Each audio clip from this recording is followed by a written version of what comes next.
sister thinks you hung the moon, dude. Like, come on. And I'm just sitting here like, what the hell am I going to tell her? As far as, I know you talked about he's been physical with you before. Yeah. Has there ever been any of those instances at school where he's gotten physical with anybody? No. You're aware of? No. And the only time it's ever been that was at Jefferson, and I was called about that. But full-on fights or ain't really even any kind of bullying or chippiness or like nothing like that at school. So. Okay. And I know you said he was kind of falling behind grades-wise and stuff. Yeah. Have you had any difficulties with teachers? Well, so, man, you should work for the GBI. When you get older, you're going to be a good one. That just jogged my memory. So, very good.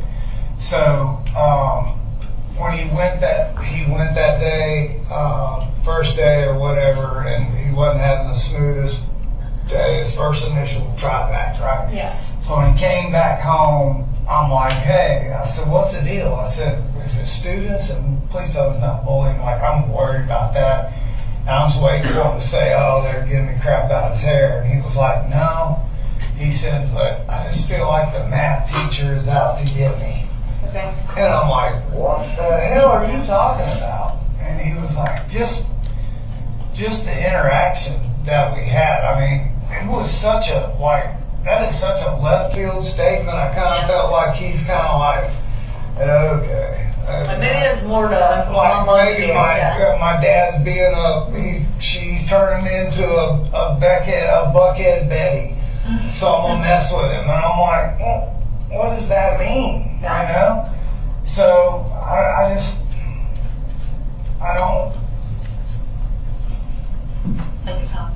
don't know where and what the hell happened. I don't want to tap your shoulder. It's okay. No, it's okay. There's already people that I'm like, don't touch it. I don't want to be talking. No, it's all good. I got, like I have to have all the answers here in a very short amount of time. I know. It's an unreal scenario we're And all in right now. My little boy, little Colin Jr. is about to step off that bus. Okay. In like we're about to wrap up. 4 minutes, and he's gonna want to know what the hell everybody's doing. Yeah. Okay. Well, we'll probably be talking to you again at some point. We need numbers, cards. Yes. So you need anything from me? If you can forward me, We'll meet. We'll go do whatever we have to until everybody's got everything that they need from me. Kelsey, you want to put your stuff on the back of this card? yeah, I'm out because The other thing is I don't know. I'm gonna try to get this out. I don't know what all has happened, but man, if he is responsible for anything. So that's the spiel I want to give you. First, I want to tell you this is not your fault. And you're going to, in the coming weeks, you're going to see things, you're going to hear things, people are going to say things, and they're not going to be kind. And me telling you this is not going to mean anything, but I need you to just hear me say this to you as someone that has never spoken to you before. You sound like a great dad. Apparently not. But listen, you have to listen to me. When things like this happen, you can't blame yourself. You have to be what you've been doing all along, which sounds like a great father figure and doing the best you can. And honestly, you sound like a great dad. I mean, you have really been doing some incredible work in all your kids' lives and holding it together in situations that are unbearably difficult. Something happened I never even could imagine this But here's the thing. You are doing all the steps. We'll come around and stuff. You come around. You were doing all the steps. So you need to hear that from me. When you see the things you're going to see and what you hear, she's going to open the door. We'll get on this side. Okay. You have to understand that you have to keep being this dad, the dad that you just described, because your kids are going to need you to be that and keep being that, okay? 2, the GBI is handling this, and we are available to talk, answer questions when we can answer questions. But also, if you hit a wall one day and you're like, no, I can't do this anymore, I need you to know you gotta call us, okay? Because we have resources and you're gonna need resources. Because you just are. You're going to get to a point where you're like, you know what? I'm there. This is, I know, and you're going to be, and it may be today that we just need to go on and start working on that, but at the same time, this is going to be big. When it does come out, when we can tell you all the information, it's going to be hard, okay? I am sorry that I cannot sit here and give you all the details right now as a parent, because I can only imagine, I am a new parent, I can only imagine what you have gone through your head right now. I am going to try to find out, okay? I just sent a text.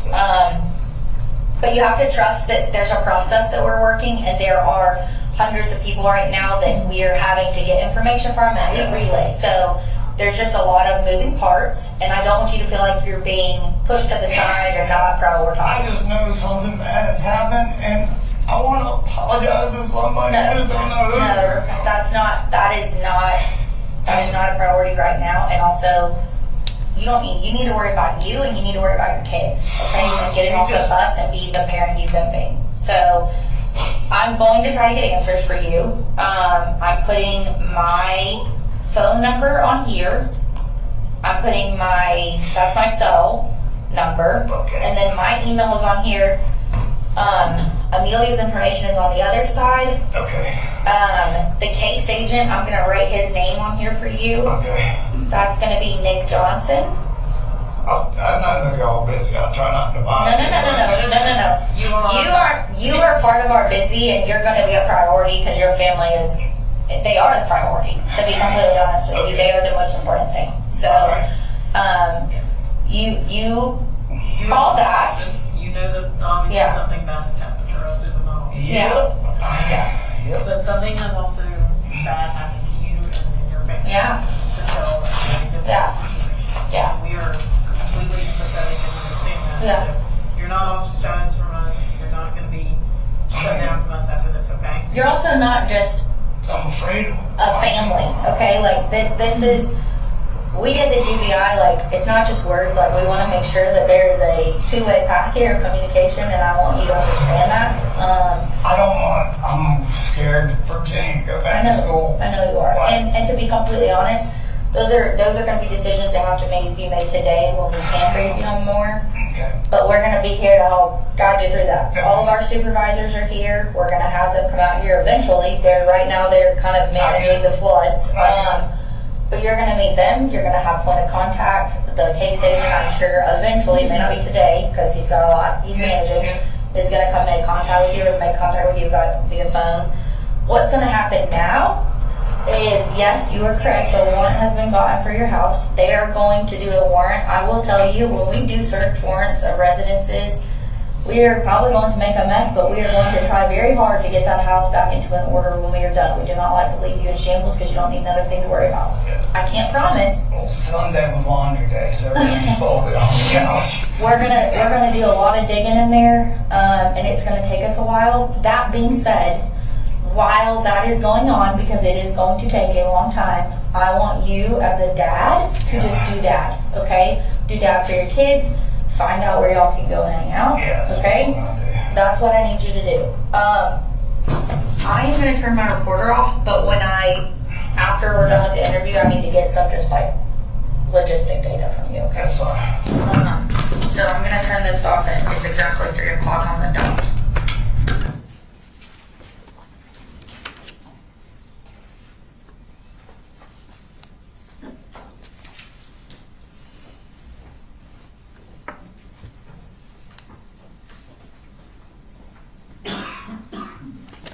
You mentioned that once you turn the recorder off, you were going to have to get some logistical data.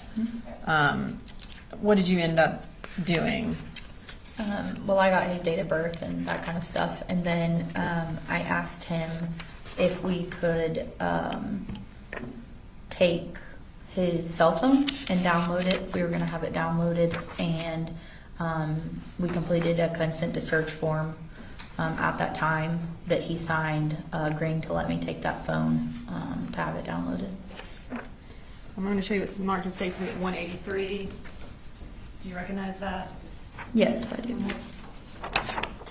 What do you recognize that as? This is the waiver of constitutional rights to a search warrant of an electronic and/or a cellular device. Okay. And is that a fair and accurate copy of that consent to search form? Yes, it is. Your Honor, this time I'd like to introduce into evidence State Exhibit 183.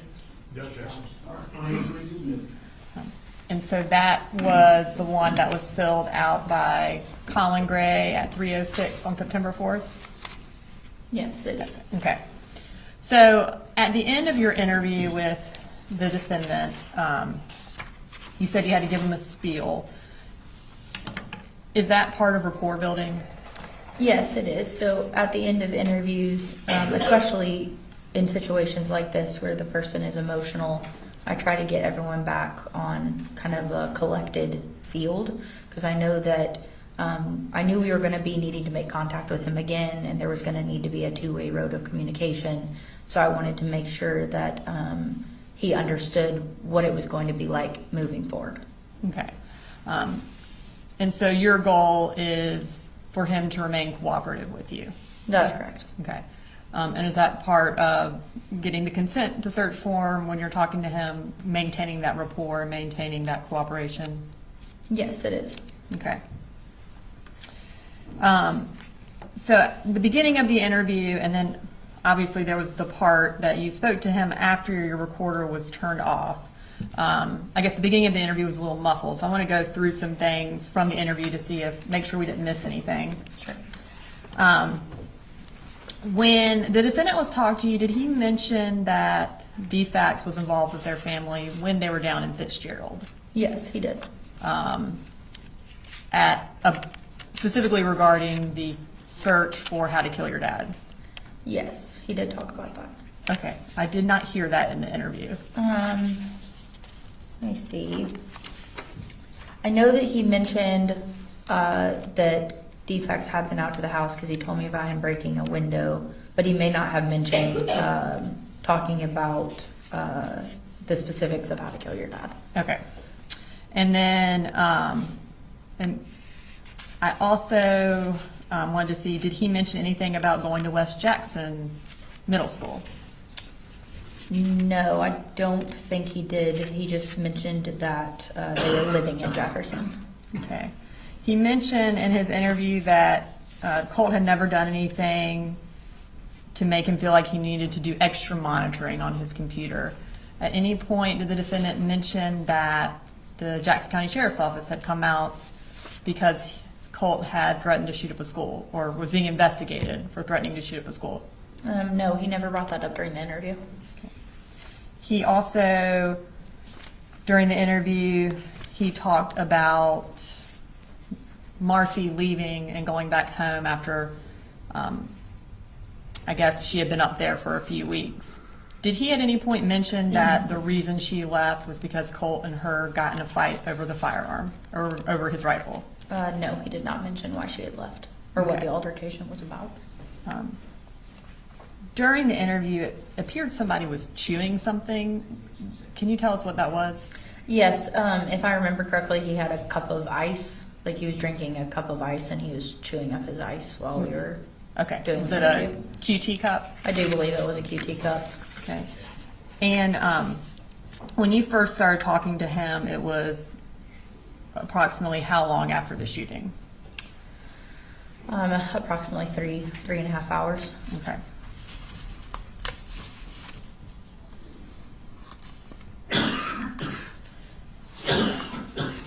Okay.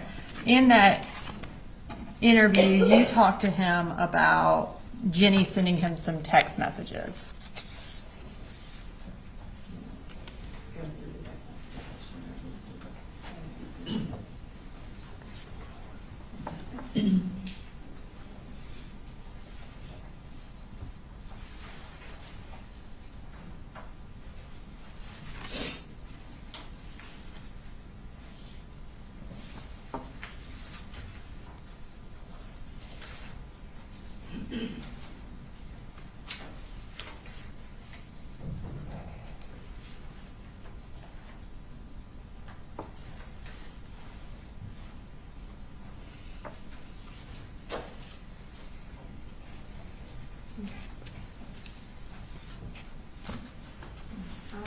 going to show you these. These are text messages that are from State Exhibit 156. They are from September 4th, and they are between Jenny and the defendant. During the course of your interview, he showed you some text from Jenny. Is that correct? Yes, he did. Okay, so I want to read through first the text that he showed you from Jenny.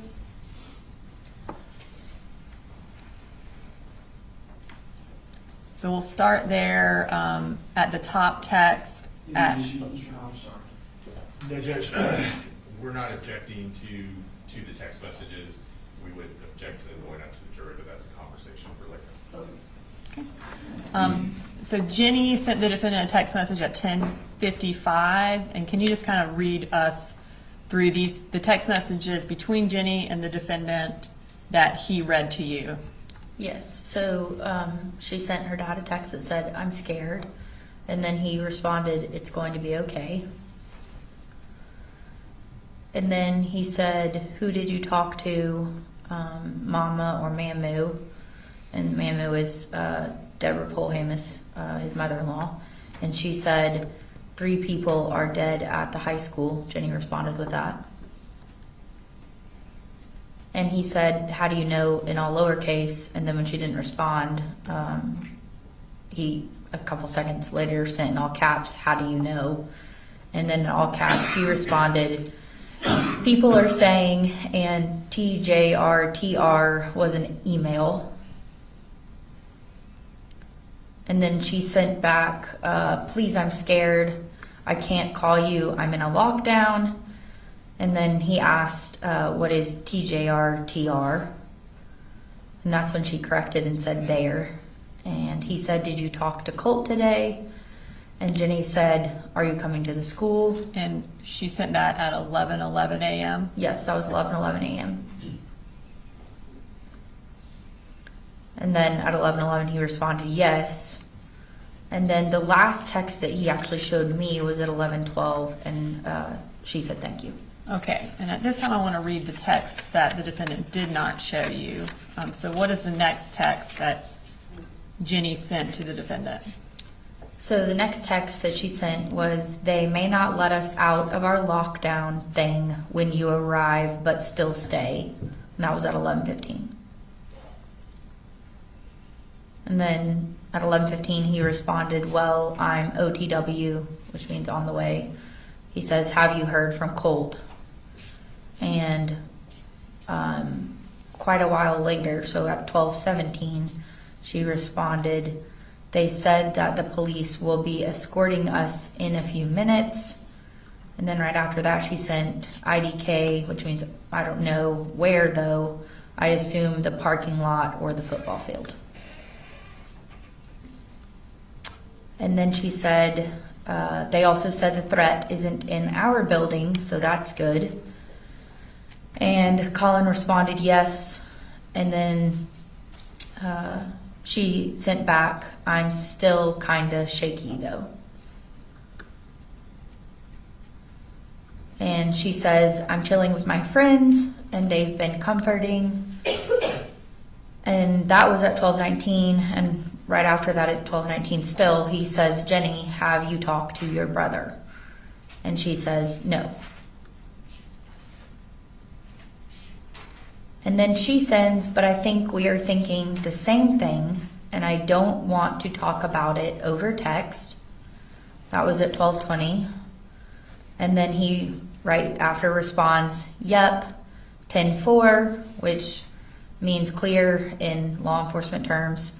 He says, "I'll be here in just a few. Let me know when you're back in the building and when I can come get you." And she says, "All right," with a heart emoji.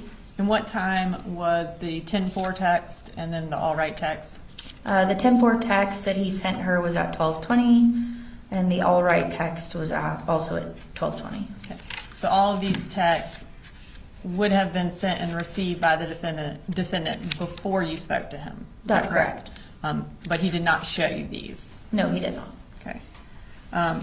During the course of his interview, he also mentioned that when he received a text from Colt, the one about no, I love you and Jenny and Coley, that is when he got up and he left his job site. Does that sound accurate? Yes, he stated in his interview that he had received a couple of text messages in a row and got off the roof, is how he phrased it. Okay, I'm going to show you that text message, and will you read for the jury what time that text message was sent? Yes, I will.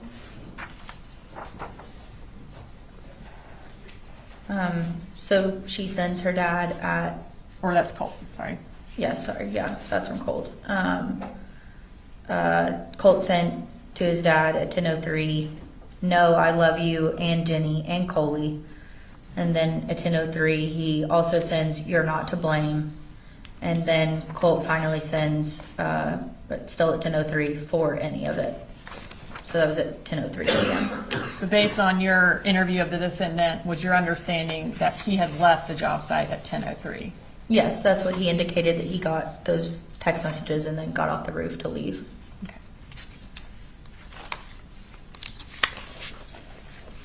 After you concluded your interview with the defendant, what did you do? Right after I concluded my interview with him, that's when I decided that I was going to ask him, since we had established a good rapport, if he was willing to let me take his phone and consent to have it downloaded, which he did agree to and signed in the form that we previously looked at. And that was at 3:06 p.m. And then what did you do the following day? So the following day, I went back to the school first, Thursday morning, and had a briefing with some of the other agents from my field office. And then it was decided that I would attend the forensic interview of Jenny Gray, Colt's sister. Okay. And can you explain what a forensic interview is? Yes. So a forensic interview is a specialized interview process that's done by a specially trained professional. And it's a method for obtaining information from children using open-ended questions. And you ask those in a neutral and non-leading format. And then it's always age appropriate for whatever child's age you're interviewing. And where did that interview take place? So that took place at the Treehouse Inc. in Winder, Georgia. And who brought Jenny to the interview? Colin did, her father. Was Colin the only person who brought Jenny to the interview? Was anyone else in the car to your knowledge? Not to my knowledge, he was the only one that came with her. And then after the interview was complete, did you take Jenny's phone into your possession in order to do an extraction as well? Yes, I got consent from Colin, and he told me that would be fine. And I took her phone. It was a black and color iPhone in a silver case, I believe, and she provided me with the password. Okay. And then after that, did you do anything else as part of the investigation?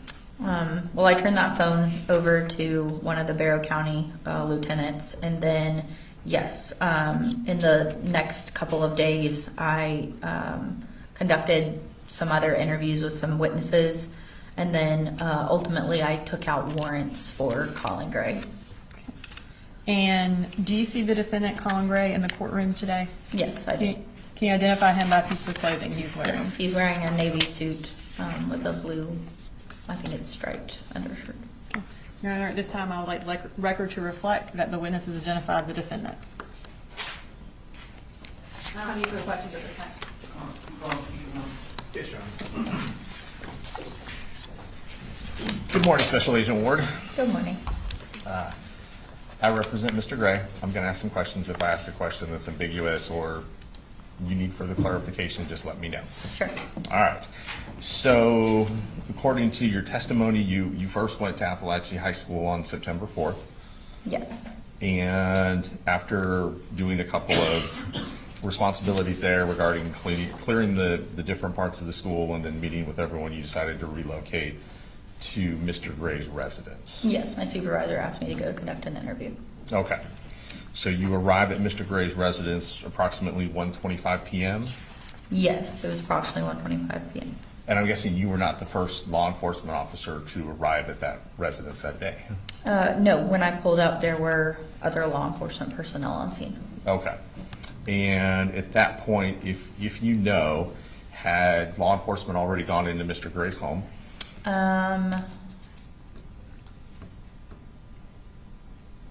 I was not aware of that at the time of That's starting his okay. interview. All right, I'm just trying to figure out at what point you arrived.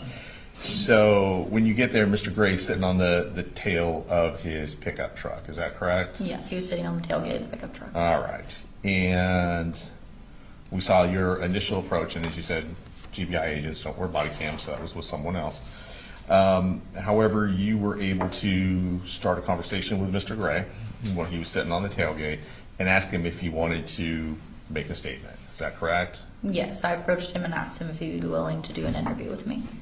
Which he said he was. Yes, he did. Okay.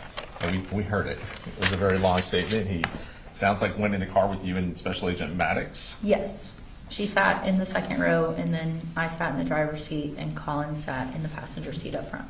Okay. And then one of you had a digital recorder in order to audio record the interview. Is that correct? Yes, I did, and I was taking it out of my folder where I had carried it over, which is why there's all that noise. Okay. And just to kind of, because there was a little bit of noise, just to kind of hit some of the high points.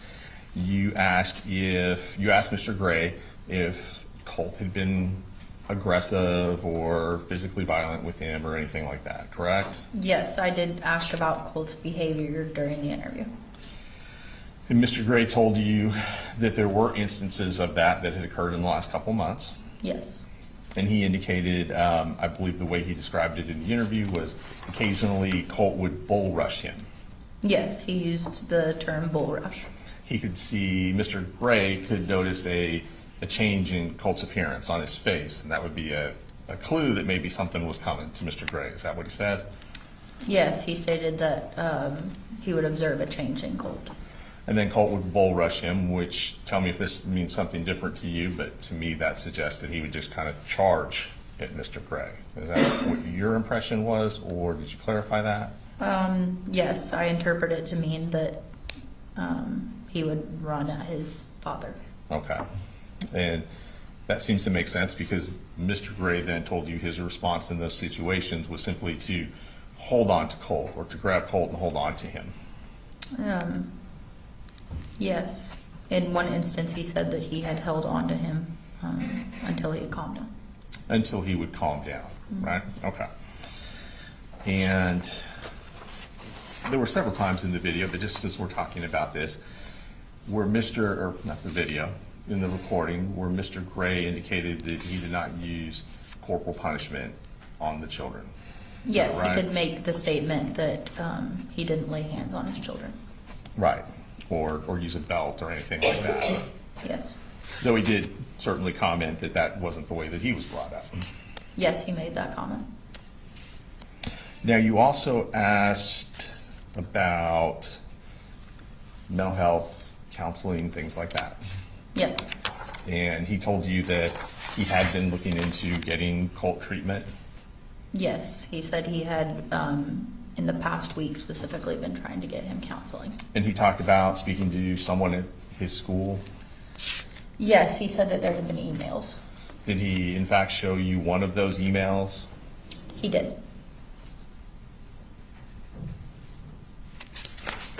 And told you he had filled some paperwork out to send it to the school so they could get started immediately. Yes, he stated he had completed some paperwork and sent it back. Now, in kind of covering everything, he also told you that Colt had complained that he wasn't doing enough. Yes, he said that he understood that Colt had made the comment that his dad wasn't doing enough for him. And I believe that was to something he may have said to his mom, or he told his mom he felt he needed to be institutionalized or go in an insane asylum. Yes, I understood that he had told that to maybe his mother or someone else who had then told Colin. And Colin's response to that was his impression was Colt was venting. Do you have that I can look at? Where'd that response? Sure.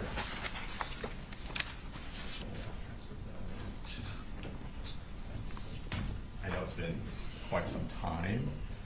It's right on the page. Yes, it says I'm like he's just venting. Okay. And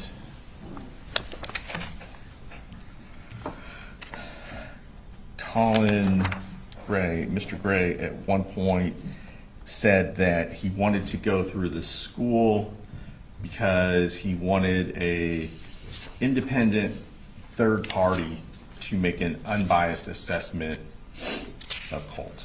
Is that correct? And if you need to refresh your recollection, let me know. I know it's been over a year. I have the transcript. I was just trying to find where exactly, I know we were discussing the project aware emails when yes, so, he says, I asked him what the name of the counselor was at the school, and he didn't have it in front of him. He said he would check the email. And then he said, that Project Aware was a third-party counseling, and I said that I understood that. And approximately, and maybe this will help depending on your transcript, about 21 minutes and 26 seconds into the interview, he says that his wife and his mother-in-law are somewhat involved in the counseling decisions as well. He said that he didn't want them to make those determinations, his wife or his mother-in-law, that he wanted somebody third party to do it. Someone, a third party that didn't know anybody in the family Yes, that's what he said. to make an unbiased assessment. Yeah, his exact words were to say, this is what we need to do. Okay. And he talked about being in communication with Colt during this time, whether it be in talking or sending text messages. When you say this time, what do you mean by that? Sure. Thank you for asking me to clarify. During the first couple of weeks of school. Yes, he had been in communication with his son who was living at his house. And he showed you a text message, for example, that said, it takes a lot of guts to do what you're doing, to go walking back into school after all this time. I said, you're doing this right, and I'm super proud of you. Do you recall him saying that during the interview? Yes, I'm looking at it in the transcript. Yes, Okay. he said that. Okay. And he gave you several examples during the course of your interview with him of his efforts to be positive with Colt. Is that fair to say? He mentioned multiple times that he had sent him what he called pep talks. Right. Even if there was something that he didn't like, Mr. Gray didn't like, such as the dye job on the hair, he told you he was still positive. Yes, he Colt told. it looked good. Yeah, he told Colt that it looked good.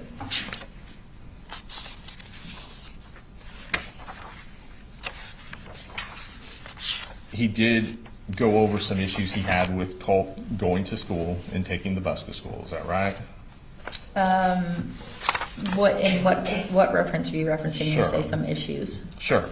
So, for example, he told you that the normal routine, he would take his youngest son, personally, he would take his youngest son to school. Is that right? Yes, he said he took Junior to school personally. And then afterwards, it would be up to his daughter and Colt to get on the bus themselves. Yes, that's correct. And he would have already been gone and on his way to work by then. That's what he indicated to me. Okay.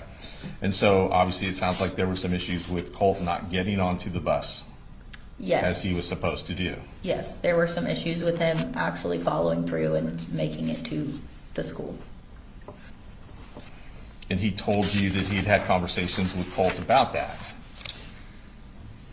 Yes, he gave me some example text messages where he had talked to him about missing school. And in the statement, he talked about there could be issues with truancy. Yes, he made the comment that he would end up in truancy court, Colin would, if Colt didn't attend school. And when he referenced the issue in August where Colin Gray referenced the issue in August when his mother-in-law and father-in-law came up to the home, he told you that he had a discussion with Colt about how you're playing into their hands. You're making it look like I don't know what's going on. Yes, I'm not sure that it was August, I don't have the date in front of me, but he did make the Yes, ma'am. comment that it was making him look like he basically didn't know where his kids were at all times. So didn't know if they were in school or not in school. Correct. Now, just to kind of jump forward a little bit, he indicated that he bought Colt a rifle for Christmas, Yes. and that would have been in December of 2023. Yes, he said it was the Christmas prior, so we were in September of 24, so yes, December of 23. Okay. And the purpose of this was to hunt, deer hunting. Yes, he indicated that it was for them to do bonding activities. Right. To go hunting. And also to go to the shooting range.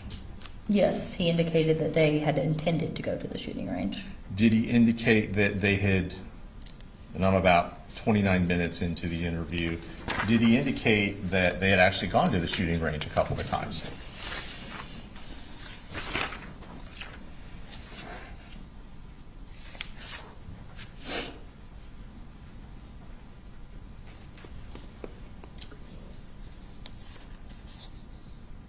Yes, he said, we've gone to the shooting range a couple of times just so he learns gun safety. So they learned, Colt learned gun safety, they did some range tests. Yes, he stated that they had done a range test together. And at some point you asked him, Mr. Gray, where the guns were stored. Yes. He told you they were stored in the top of his closet in his bedroom. Yes, initially he stated that that's where the guns were kept. Right. In the top of his closet in his bedroom, but then later he changed that statement. Right, we'll get to the second statement, but initially he told you, top of my closet, in my bedroom, clips are separated, nothing's loaded. Yes, that was his exact sentence. Okay. He later indicated prior to school that he had purchased a red dot scope for Colt. Can you give me a reference of where that would be in his statement? Of course. It's almost immediately after he said that he kept the guns in the top of his closet in his bedroom, about 30 minutes and 14 seconds into the interview. Yeah, so he says he bought him a little laser 223 on Amazon so that his scope could be bore-sighted. That was his sentence. Okay, thank you.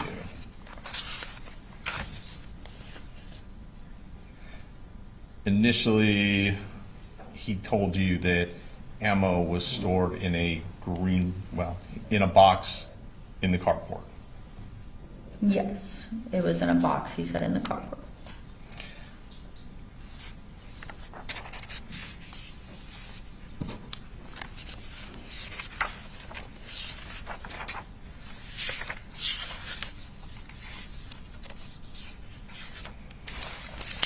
Now, as we move forward, he discussed an issue that had come up with his wife, Marcy Gray. I'm going to go forward to about 34 minutes into the statement he gave to you, where he said that she had made a couple of threats. And it appears to be around 34 minutes and 10 seconds into the statement. That helps. Could I see it? Because I don't have 34 minutes right here. I have 33 to 35. Gotcha.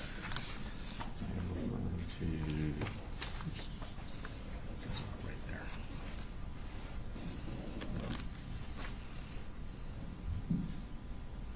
there. Yes, okay, I see it on my transcript. Okay, thank you. Yes, she says that, he says she had made a couple of threats. He did not tell you that Marcy had threatened to kill Colin No. specifically. No, he did not tell me that during the interview. And he did not tell you that Marcy had threatened to kill Colt specifically. No, he did not tell me that. Okay.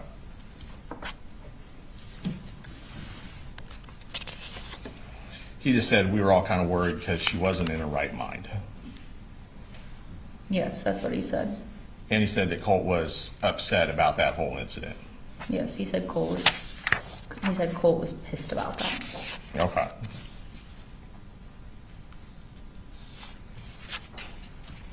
And he did describe that there were some trust issues between Colt and his mother as a result of her addiction. Yes, he indicated that there were some issues between them due to issues, not, I mean, he didn't specifically say addiction, but he said they did have issues between them. Okay. Did he say it was triggering for Colt to see his mom in bed all day, for example? Well, he stated that it would be triggering for all of the children if their mother laid in bed. Okay, so that would be all three, Jenny, Colt, and Coley Jr. Yeah, he said it was triggering for the kids. You asked if Colt had access to a computer. Yes, You asked if Colt had his own cell phone. yes, You asked about Colt's use of the computer. yes, And you asked if Colin Gray was able to supervise that use or ever go onto the computer to see what Colt was doing. yes, I did ask him that. And I believe he indicated that Colt had, he called it codes, but it sounds like he was referring to passwords, that the computer was password protected. Yeah, can you tell me where that was at? I can. It might take me a minute as well.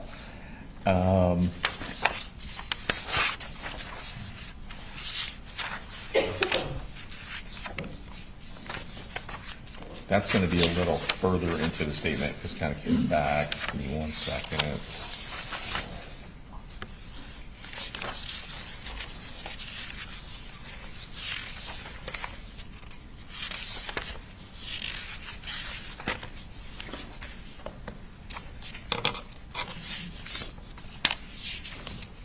That's about an hour, 1 minute and 38 seconds into the statement, and I can approach if you need to, if you don't have that specific time.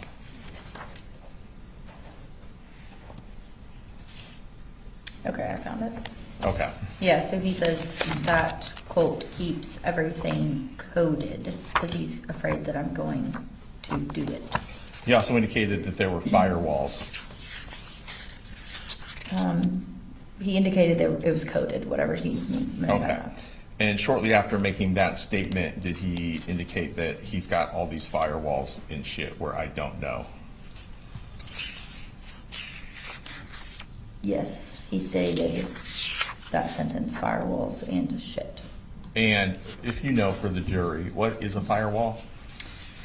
I'm not a computer programmer, but it is a type of block you can put up on your computer Okay. in very layman's terms. That's fine, thank you.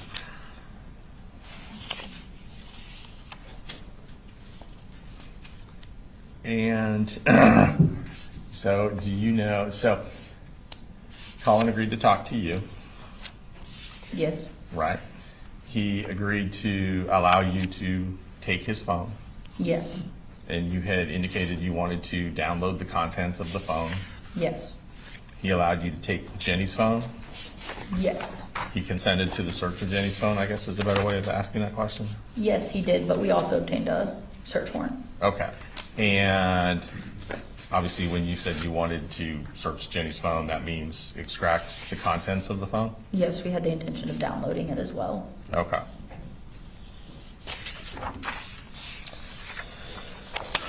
He talked about the text that Colt sent him on September 4th that morning. Yes, he showed me some of the text messages that they had had that morning. Okay. And he indicated to you that his first thoughts were that there had been some issue at the school with someone making fun of his hair, Yes, he stated at first that's what he thought. and that may have led to some type of a fist fight or putting hands on each other, I believe he referred to it as. Yeah, that's what he said he was speculating at the time. Right, okay. Going further, just to kind of get into his parenting, he talked about working to improve communication skills with his kids. Where's that at? Well, he refers to the bubble. That might help jog your memory. Yes, he talks about how he Okay. created a bubble for them to enter into. And the purpose of that was to freely communicate with his children about what other issues might be going on in their lives without fear of consequence, repercussion, judgment? Yes, he indicated that the kids could step into the bubble, if you will, to talk about whatever they needed to. Okay.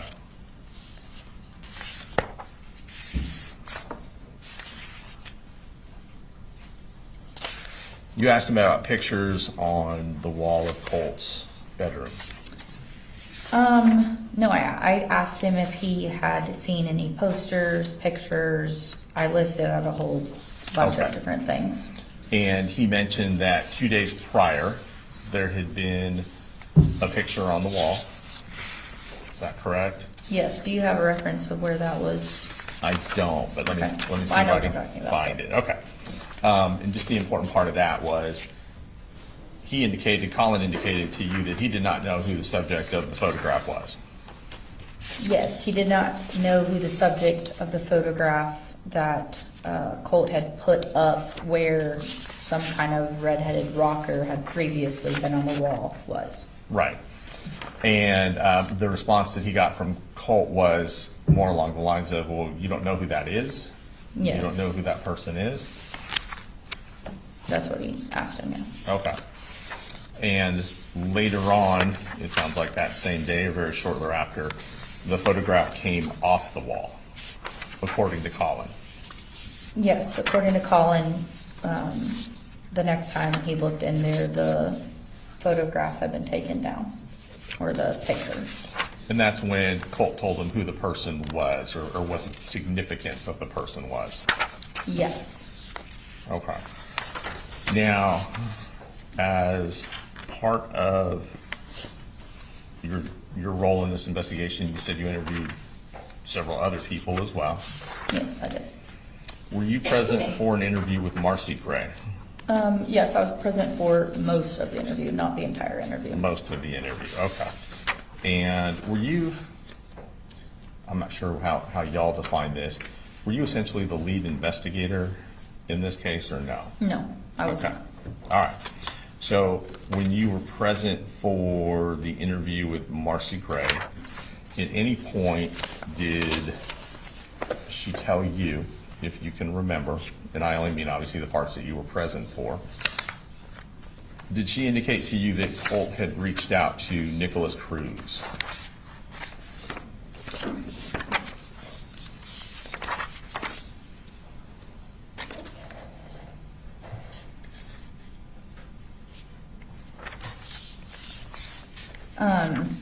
She stated that he had referenced school shootings such as Columbine and Sandy Hook, Right? and that he had an interest in school shooters. But without you showing me where she said that, I can't say if she specifically said Nicholas Cruz.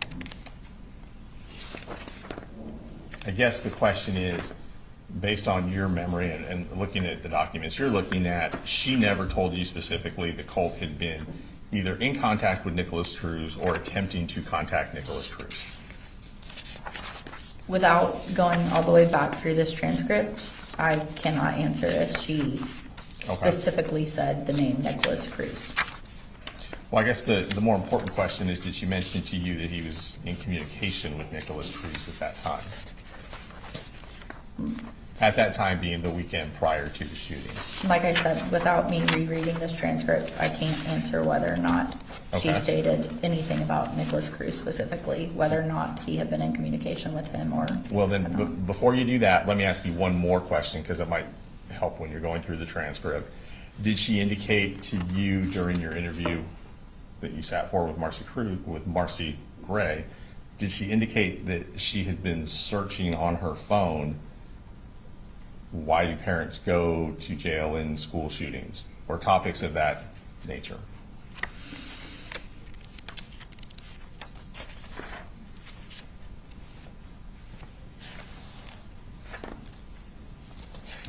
Without reviewing this entire transcript, I cannot answer that specific question.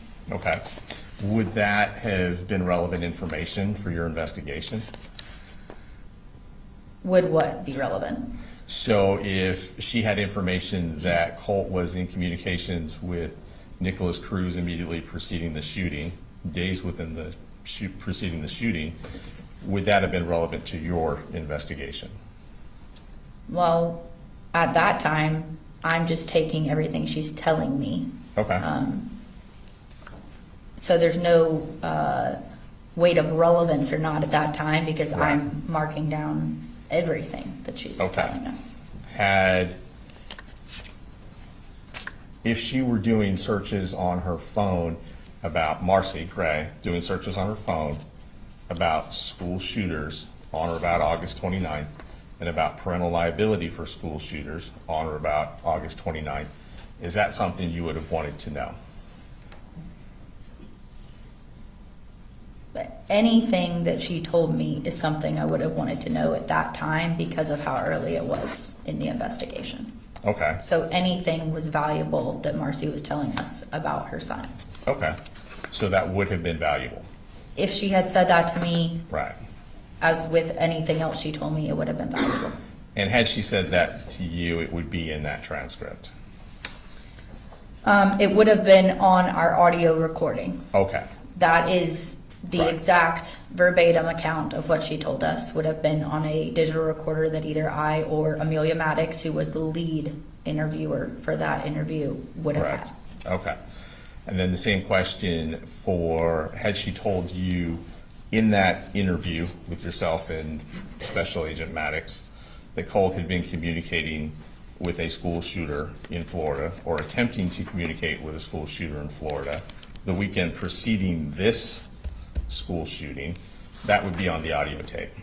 Yes, if she said something about that, it would have been Yes. captured on the audio recording. Okay.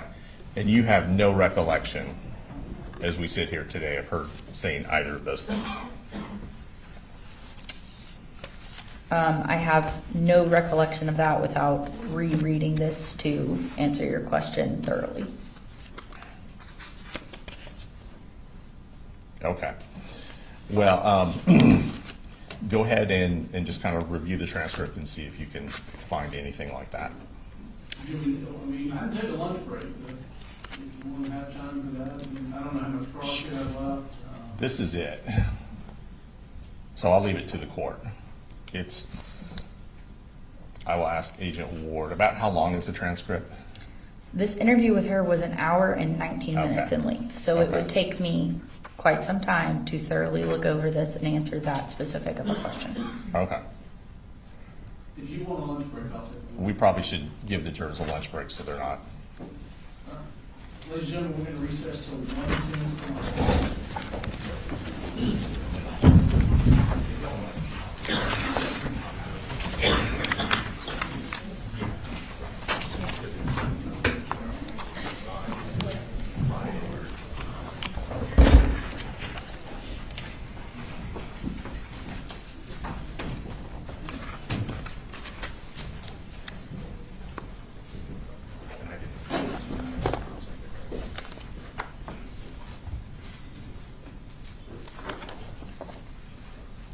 All right, we're getting recessed. Thank you.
Yes, Before we start, yes, sir.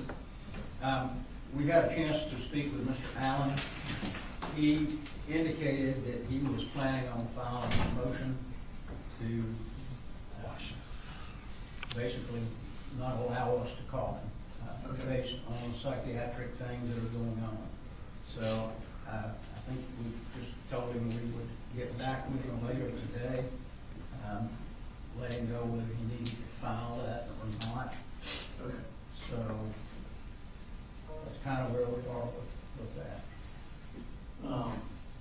Kind of depends on what the court wants to do about bringing Colt in and letting him,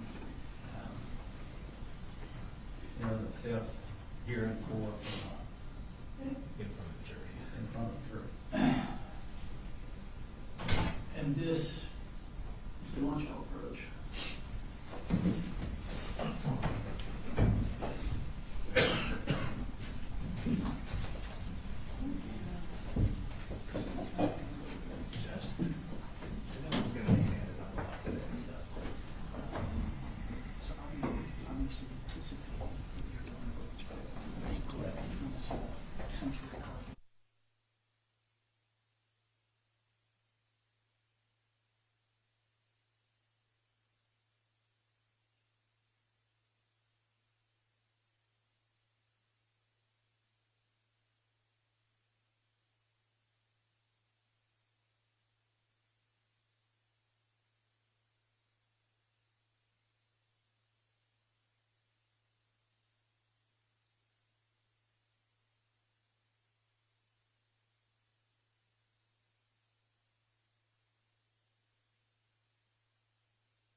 You good?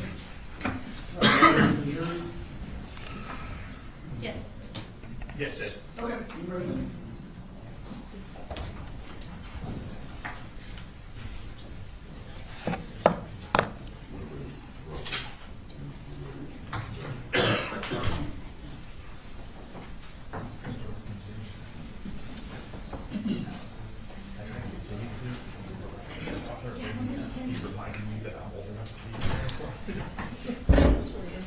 I kind of thought it was too.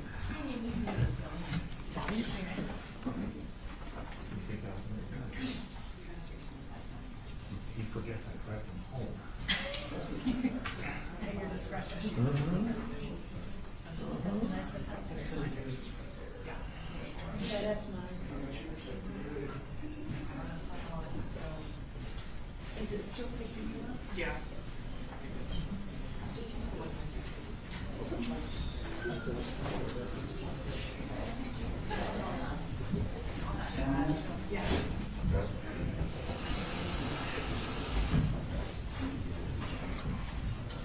That'll be testing.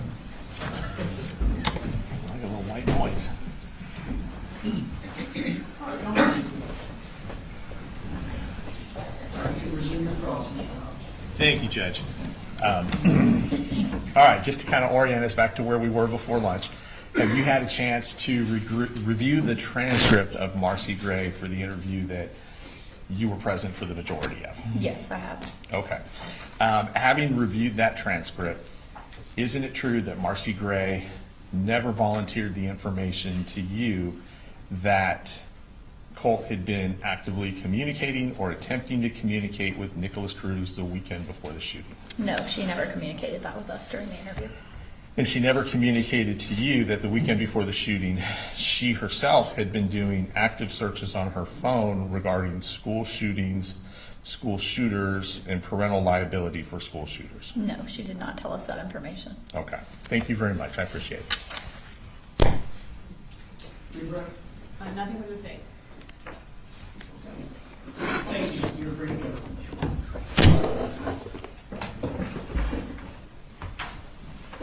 State policy, Judge, our next witness is a juvenile, so we just ask that the media proceed accordingly.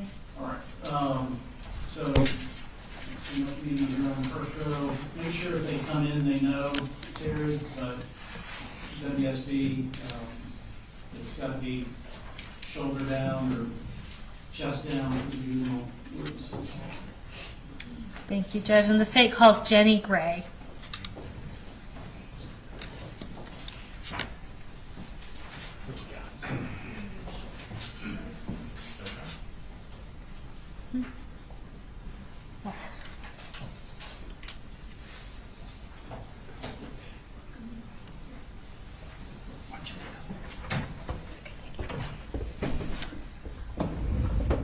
All right, I'm just going to have you go ahead and raise your right hand. Do you swear to tell the truth, the whole truth, and nothing but the truth, so help you God? Yes, ma'am. All right. I'm going to start by just having you tell us your name. My name is Jenny Gray. And Jenny, how old are you? I'm 14, Okay. What grade are you currently in? 9th grade. And tell us a little bit about what kind of things you like and that you like to do. I like listening to music in my spare time, and I like reading. Okay, great. Jenny, do you have any siblings? Yes. And tell me what their names are. My oldest brother is named Colt Gray, and my youngest is Colin Gray. How much older than you is Colt Gray? He's 1 year older. And how much younger than you is Coley Gray? Ish. Ish, like, I'd say 4. About 4 years younger? Yeah. So a good bit younger. Mhm. And then you and Colt are like pretty close in age. Yes, ma'am. Who are your biological mom and dad? Marcy Gray and Colin Gray. Okay. Does Colin Gray also go by Coley? Mm. Okay. And do you currently live in Barrow County? No, ma'am. And I don't need you to say their names or anything, but who do you live with now? My foster parents. Okay. Do you currently have any contact with your biological parents? No, ma'am. And do you currently have any contact with your brother Colt? No, ma'am. When was the last time, other than Coley, that you had any contact with anyone in your biological family? I'd say 2 years ago. Okay. So basically since early September of 2024? Yes, ma'am. Okay. Is that your choice? Yes, ma'am. Okay. Now, Jenny, I'm going to start by talking a little bit about your life growing up. Did y'all move around a lot with your family when you were growing up? Yes, ma'am. Okay.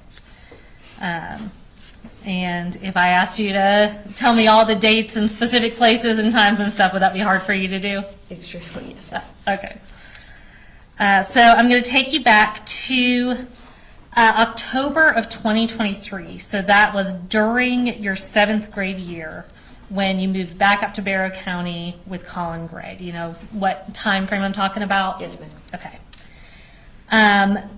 Once you moved up there during your 7th grade year, who all was living in your house at that time?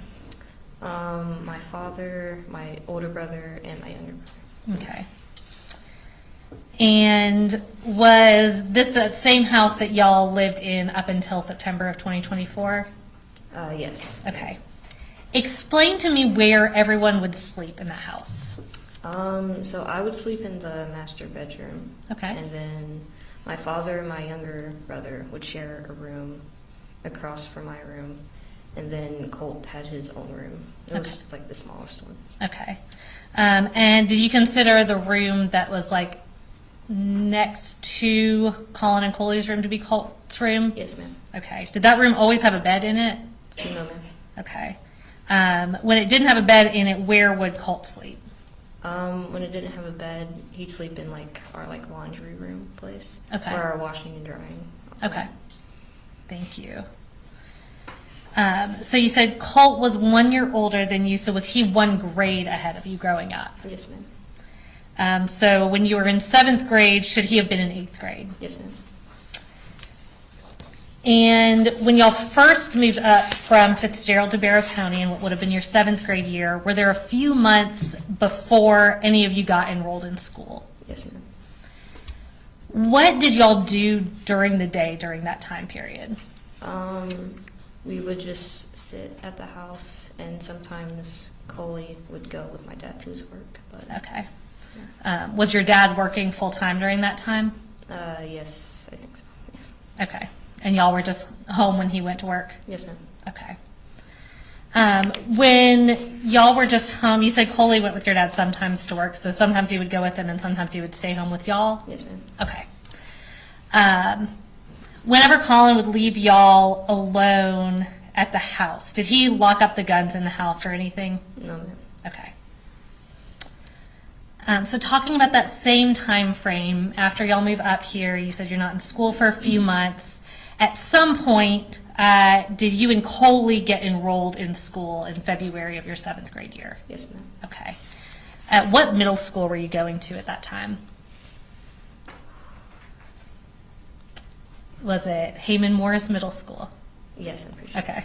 And was that middle school that was right next to the high school? Yes, ma'am. Okay, in Barrow County? Yes. Perfect.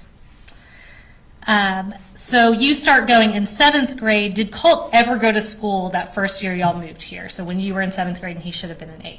No, ma'am. Okay. Did Colin ever talk about why he didn't make Colt go to school? Yes, ma'am, but not directly to me. Okay. Did you ever hear anything that he said about it? Yes. Tell me what you remember. I remember him being stressed over Colt's mental issues Okay. and kind of hesitating to enroll him in that because of his mental issues. Because of his mental issues. Okay, thank you. So again, I'm still talking about that same kind of time frame. Tell me about what a normal day for your family would look like back then.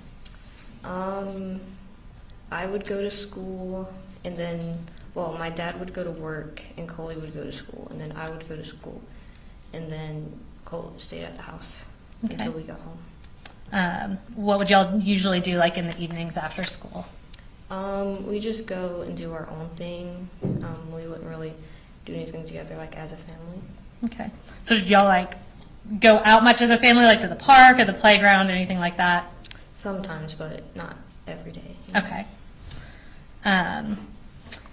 And did you ever go to, do you remember going to the shooting range with Colin and Colt at some point? Yes, ma'am. Okay, and again, I'm not going to ask you to tell us exactly when that was. Was that one time or more than one time that you Just remember? one time. Okay. And do you remember Colin and Colt ever going to the shooting range again after that time y'all all went together? I don't remember. Okay. Jenny, tell me a little bit about how your relationship was with Colt during this time. We were close. I mean, I definitely think that, you know, he was closer kind of to me more than, you know, our parents or Coley or, you know, friends at school, like that kind of thing. Okay. But it was definitely close. Okay. And how was Colt's relationship with Colin? Sometimes it would be good and sometimes it wouldn't. Okay. Would they fight a lot? Yes, ma'am. Okay. What kind of things would they fight about? They would fight a lot about Colt not getting his way with things. Okay. Would that like set Colt off if he didn't get his way? Yes, ma'am. Okay. And what did it look like when we're talking about them fighting? Sometimes it would be, you know, just yelling back and forth at each other, and sometimes it would be physical. Okay. And when we're saying physical, kind of describe that for me. There would be, you know, punches thrown, a lot of shoving, you know, just a lot of contact with Okay. each other. And would that be both ways? Yes, ma'am. Okay, so from Colt and Colin? Yes, ma'am. Okay. Did Colt ever damage anything in the house when he was mad? Yes, ma'am. Do you remember if he put any holes in doors or walls in that house that y'all were living at? Yes, ma'am. Okay. Do you remember specifically the door to your room, him putting a hole in it? Yes, ma'am. Okay. And what was your relationship like with Colin? It was all right. I mean, I think I was, close with him, but he definitely thought I was closer than I was with him. Okay. Would he confide in you about things? Yes, ma'am. Okay. Even though you were pretty young at the time, right? Yes, ma'am. Okay. Did he confide in you specifically about struggles he was having with Colt? Yes, ma'am. What kinds of things would he talk to you about regarding Colt? Mainly just about his mental issues and how he wanted to get Colt help, but he didn't really know how to take that first step. So Okay. And how often would you say he would bring that up? definitely after they would have fights and stuff. And then if I were to bring it up, he would say that, trying to excuse it. Okay. Would you say that was kind of a pretty regular topic of conversation in your house? I'd say so, yes. Okay. Did Colin ever talk about getting Colt medication? Not to me directly, no. Okay. Did you ever hear him talking about it? I think I recall him talking to my grandma about it. Okay. And maybe like the school, but that's the most. People about? Yes, ma'am. Did he ever ask for your advice? I know, again, that you were young, but did he ever ask for your advice about what to do with Colt? Yes, ma'am. And tell me what you remember telling him. I remember I was didn't really know how to respond a lot because I wasn't really expecting an adult to ask me advice about that. But Sure. when I did give a response, I just, tried to get him to talk to other adults about it. Okay. Yeah. And what about finding safer ways to store the guns in the house? Did Colin ever talk about that? Yes. Did he ever do anything to make the guns in the house safer or stored in a secure way? No, ma'am. Okay.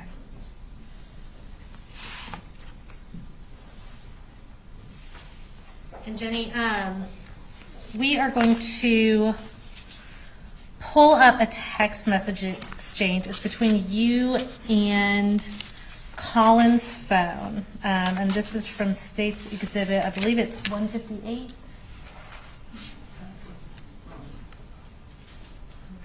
Okay. 150. Okay. So it's previously been put into evidence as State's Exhibit 160.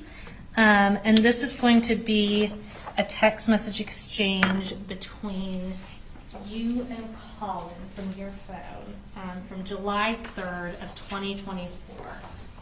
And we're also going to pull that up on the screen. It's going to show up in front and behind you. Any issues, Mr. Defense? No, Your Honor, no objection. So have you reviewed these text messages before? Yes, ma'am. Okay. So I'm just going to read through these specifically, and I'll ask you, do you remember this exact text conversation? No, ma'am. Okay. So I'm going to read through them, and then we'll talk about it a little bit. So this was from you to Colin. You said, hey, I think he calmed down.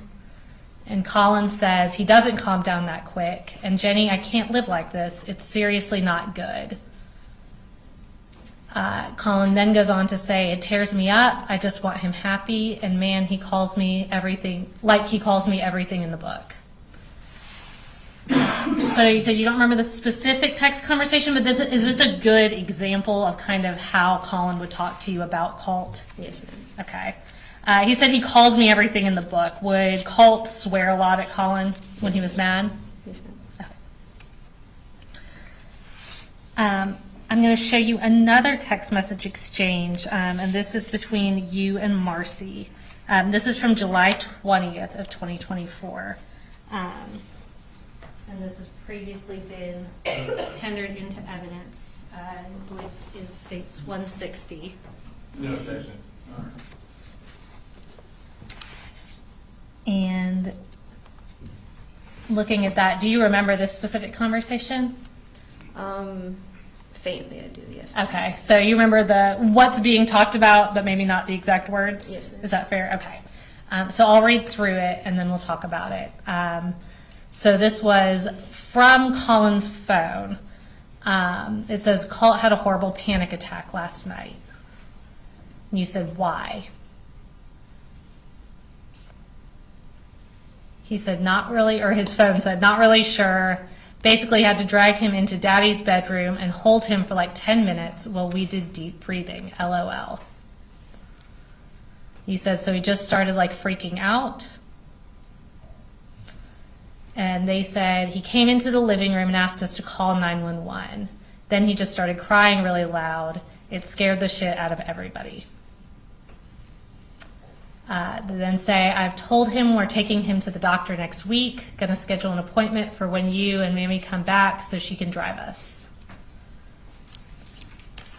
So I know I said that was from Colt's phone, but when you're reading that, who did that appear to be talking? Oh, my mother. Okay. And you said you remember the situation surrounding it. Where were you when these texts were going back and forth? I was at my grandma's house in Fitzgerald. Okay. And to your knowledge, did Colt ever get any kind of appointment like was being referenced there? No, ma'am. Okay. Did you go back up to Barrow County pretty shortly after that exchange? Yes, ma'am. Okay. I'm going to shift gears a little bit. So when Colin was the only adult at home, would you say that he was a strict parent? No, ma'am. Okay. Did he ever try to control what y'all watched or did on your phones or did on your computers? No, ma'am. Where would he spend most of his time? And by him, I mean Colin. Where would he spend most of his time at home? In his room. In his room? Where would Colt spend most of his time? In his room. Okay. And by his room, you mean Colt in his own room, Colin in his own room? Yes, ma'am. Okay. So I previously referenced there being guns in the house. How many guns do you remember knowing about in the house? I can say I remember at least 3. At least 3? Yes. Okay. And were any of those guns specifically Colt's gun? Maybe. Okay. Were any of those guns kept in Colt's room? Yes, ma'am. Okay. And when you say maybe, are you not wanting to answer as far as like ownership goes technically? Well, I'm just confused. Like, I know they gave it to Colt, Uh-huh. but I don't know, like, if, like, he didn't buy it himself. Colt didn't buy it himself. Someone bought it for him. Okay. And when you say someone who bought it for him, who gave it to him as the Christmas present? My dad. Okay. Did your dad buy Colt other accessories for that gun as well? Yes, ma'am. And where did Colt keep that gun? In his room. Okay. And when we say his room again, are we talking about that room that's directly across from the bathroom on the hallway? Yes, ma'am. Okay. Were you concerned about Colt having access to guns? Yes, ma'am. Okay. Did you ever talk to Colin about that? Yes, ma'am. And did you ever talk to him specifically about taking the gun away from Colt? Yes, ma'am. Did he ever do that? No, ma'am. Would Colt keep the door to his room open, closed, or both? Kind of both. Both. Okay. Did Colin ever tell you why he didn't take the gun away from Colt? No, ma'am. Okay. Did you ever go into Colt's room to talk to him? Sometimes. Okay. And did Colin ever go into Colt's room? Yes, ma'am. Okay. Now, Jenny, do you remember a point in time where Colt put pictures and newspaper articles of and about Nicholas Cruz on his wall? Yes, ma'am. And what room was that in? It was in the room across from the bathroom. Okay. And that's the same room you said he kept his gun in? Yes, ma'am. Okay. About how long do you think he had those up for? And I know you're not going to be able to tell me like a specific days or weeks, but what kind of time frame are we talking that it was up? Definitely over the course of like 3 to 4 months leading up to the shooting. Okay. So in your memory, several months before the shooting it was up. Yes, ma'am. Once those pictures were up? Were they coming up and down, or to your knowledge, were they just up on the wall? They were up. Okay. Now, did Colt start going to school finally in the fall of 2024 when he went to Apalachee High School? Yes, ma'am. Did he go every day? No, ma'am.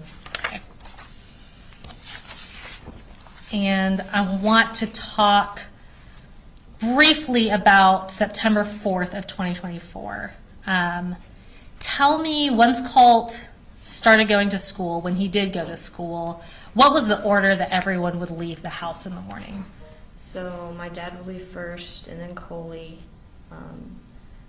and then Colt would, and then I would. Okay. Is that just kind of by school and bus schedule? Yes, ma'am. Okay. And to your recollection, is that the order everybody left the house on September 4th of 2024? Yes, ma'am. Okay.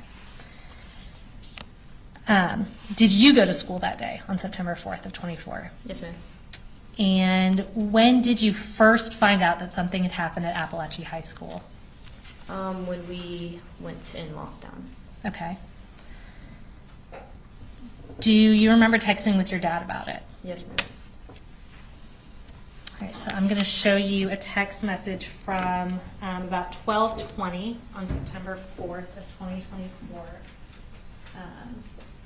And this, I believe, is from States 158. 156. And Jenny, do you remember those text messages?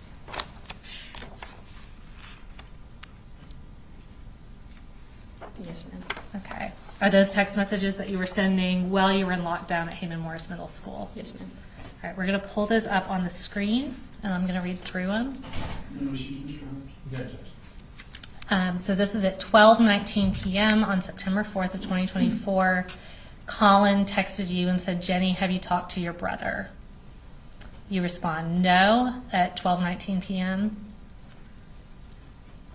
And then at 12:20 p.m. you said, but I think we're thinking the same thing and I don't want to talk about it over text. Colin then responds, still at 12:20 p.m. He says, yep, 10-4. I'll be there here in just a few. Let me know when you're back in the building and when I can come get you. You said, I think we're both thinking the same thing. What are you referencing there? I'm referencing that I knew pretty well that Colt was the one that was doing it, and I knew pretty well that my dad knew too. Okay. And was that before you heard from any news, police, or anything that it was in fact Colt? Yes, ma'am. Okay. Once you heard there was a shooting, did you pretty much know? Yes, ma'am. Okay. How did you end up getting home that day on September 4th? I took the bus home. Okay. When you got home, was there a lot of law enforcement there? Yes, ma'am. Okay. Was that pretty rough to come home to? Yeah. Okay. Do you remember the next day, so September 5th, going up to the tree house to get what was called a forensic interview? Yes, ma'am. Okay. Have you ever gone back and watched that interview, reviewed the recording of it or anything to? No. Okay. So, I'm sorry, what was the answer? No, ma'am. so on that day, September 5th, who drove you to the treehouse to get that interview? My father. Okay. Was he the only one in the car with you? Yes, ma'am. Okay.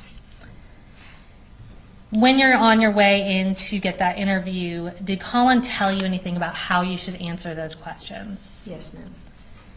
Tell me what he told you.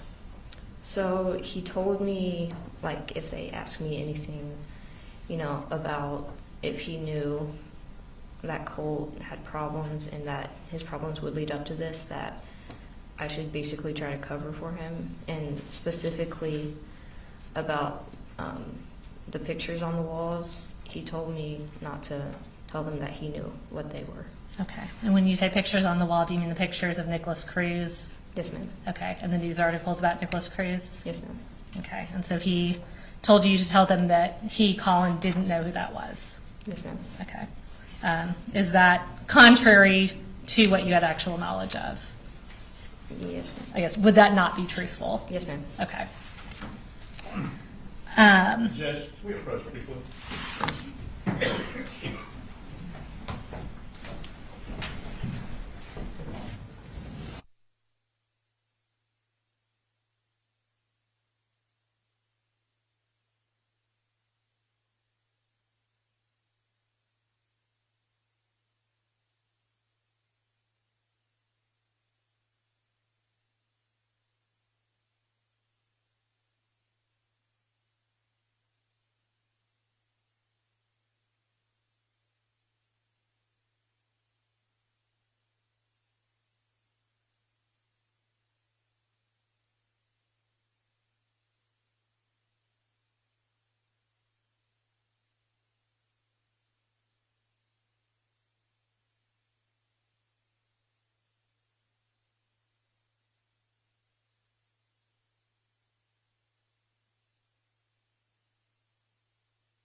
Jenny.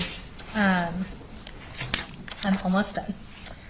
We're talking about that forensic interview you went to on September 5th of 2024. So at the time of the interview, the day after the shooting, did you feel pressure to cover for your dad, Colin? Yes, ma'am. At the time of that interview, you were 13 at the time, right? Yes, ma'am.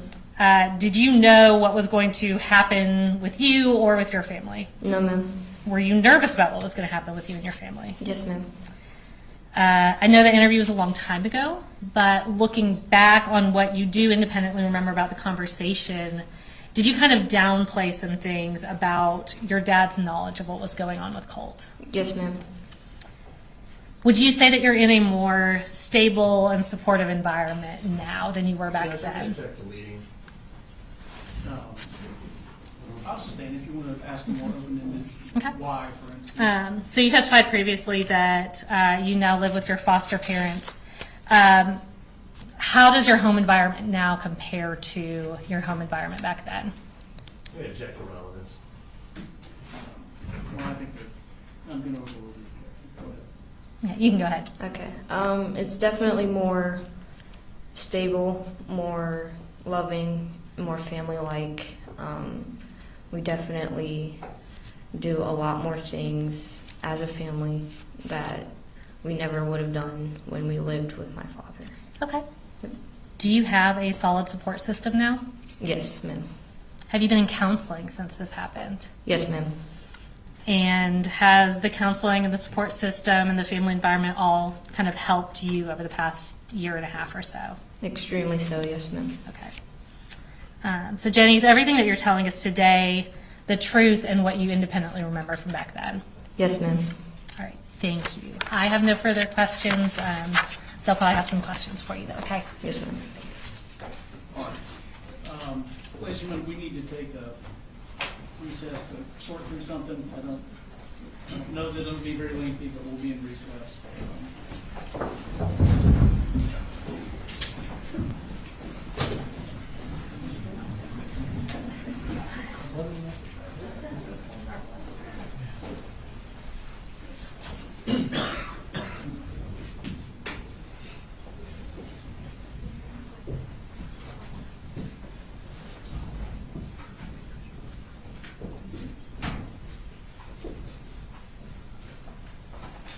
And this Daniel, do y'all have somewhere that Jenny can say it's not in the paper? As far as on it. And Jenny, both Jennys. She's not done yet, so if y'all just stay close.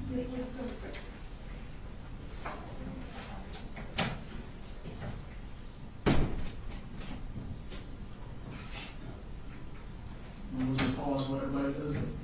A little bit of legal research.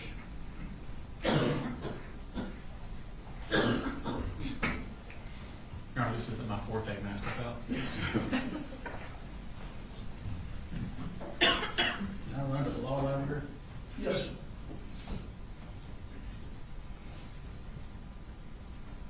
I'll just go ahead and step off for 5 or so. You come over.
fun, or what's your best case? Just basically under 17, 6, 7, the discovery statute, it does say that if the state has anything in writing, then they have to turn that over. I think we need to call the witness back in, ask her if, during the time that she was giving this statement, if anybody was taking notes. I think notes would qualify as writings. You don't think that'd be attorney work product, like if the attorney's taking notes in the interview? Well, if somebody's giving a statement and you're taking notes, then I would think that that's taking down a statement. So, and the case that we got is Hunt versus the state of 278, Georgia 479. 278. That's turning notes over basically good. 479. Georgia Supreme Court, 479, is that what you said? 278 Georgia 479. Ms. Brooks? Yes. Pursuant to 1716-1, statements of a witness specifically exclude notes or summaries made by counsel. So any notes or summaries that we made are not included in any statements that we are to provide. There are several cases that support that, and that's just the statute. And to act like that we would have to turn over any note that we wrote from a statement would mean that the defense would have to give us every statement that their defendant gave them. So that is patently ridiculous to act like that is the rule. The case that they cited, although OCGA 1716-7 requires the state to produce any statement of any witness that is in its possession, custody, or control of the state, that requirement applies only to statements that have either been recorded or committed to writing. That statutory obligation is not triggered when a witness merely makes an oral statement. And again, this was in a meeting with us prior to trial that she made this statement. Under Grabowski versus State, 234 Georgia Appellate Courts 222, failure of the state to produce oral and unrecorded statements made by the murder defendant's brother to the police did not violate the state's duty under OCGA 1761.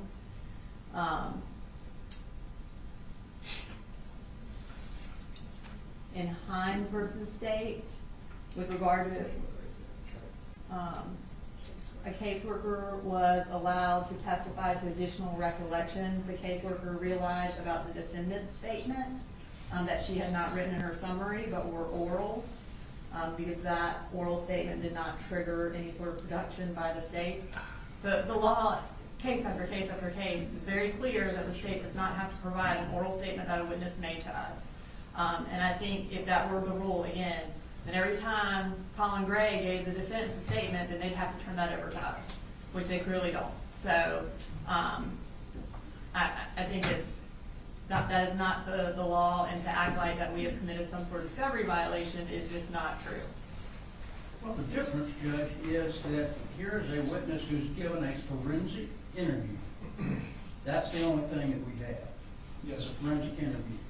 Now, based on them having the opportunity to have this witness come into their office, take notes about things that she says now I lied about in the previous statement, I can't imagine that the state would not be obligated to turn that over to us if they have notes concerning that issue. And that's basically what Hunt is talking about. Let me read this first part of this paragraph. It doesn't deal with just all witness statements. It's a statement that is being, the original statement was a forensic statement, and now the person is coming in saying something totally different. That takes it out, puts it in a totally different realm. There's no exception for if someone makes a forensic interview statement and then tells counsel in a pretrial meeting that makes it a different legal argument. It's the same legal argument. She gave a statement. She told us something differently that they knew. They knew she told us something differently. It was written in a motion that their defendant or their client had told her to hide evidence. they were going to call a witness to talk about her changing her statement. So they knew she was going to change her statement. They gave her and act like they had no idea is disingenuous. What do y'all say to that? It doesn't give us any specifics at all. What do you think is the remedy? I think the remedy, Judge, is to disallow the witness's testimony. Or at least give us the opportunity to have what she's going to testify to so that we can properly get ready for cross-examination on her. That would be the bare minimum. Well, she's testified to it, Your Honor, so they have it. So, again, he is not providing any actual legal argument. It's just, this is the way things should be done argument, and that is not a legal argument, and that is not a legal requirement. And to act like we were supposed to do something that we are not, again, it is not, it's disingenuous to act like that. So we're not required to give over an oral statement that a witness gave us in trial preparation. Like, the statute actually says it. And he has not said any sort of case law that takes us out of a witness statement that is notes from counsel, or a witness statement does not include notes from a counsel. So if he has a case that says that, then okay, but they don't. I think that's what Hunt said. Well, we agree, huh?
And just to confirm for the record, in the state's place, it's saying they have no written statements from Jenny.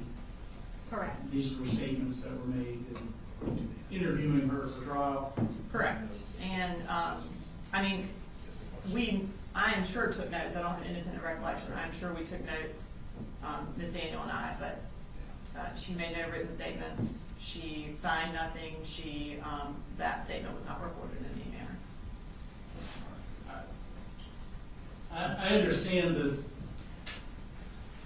the unfair surprise argument,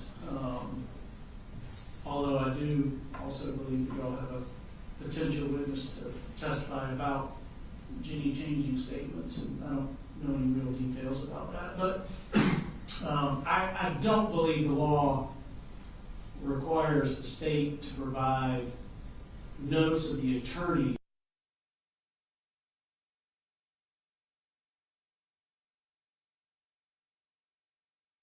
as part of what cross-examination is for. You can flesh all that out on cross, but I haven't been given any legal support to say that the state was required to turn over an oral statement made to them preparing for trial by a witness, even though that witness had given law enforcement a prior recorded interview.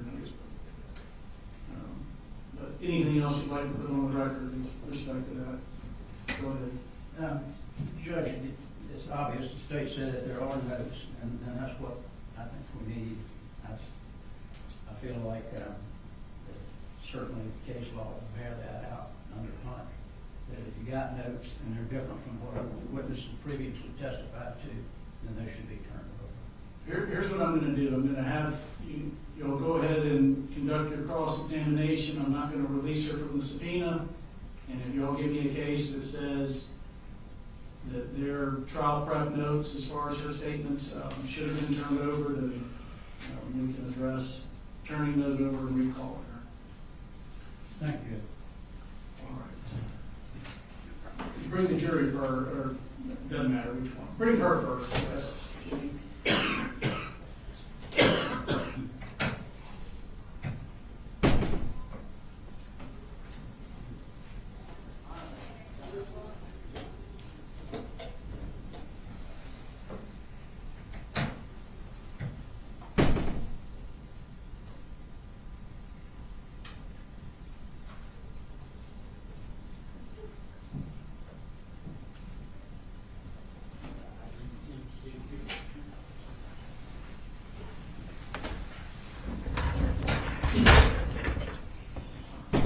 Now you can bring the jury. Yes, sir.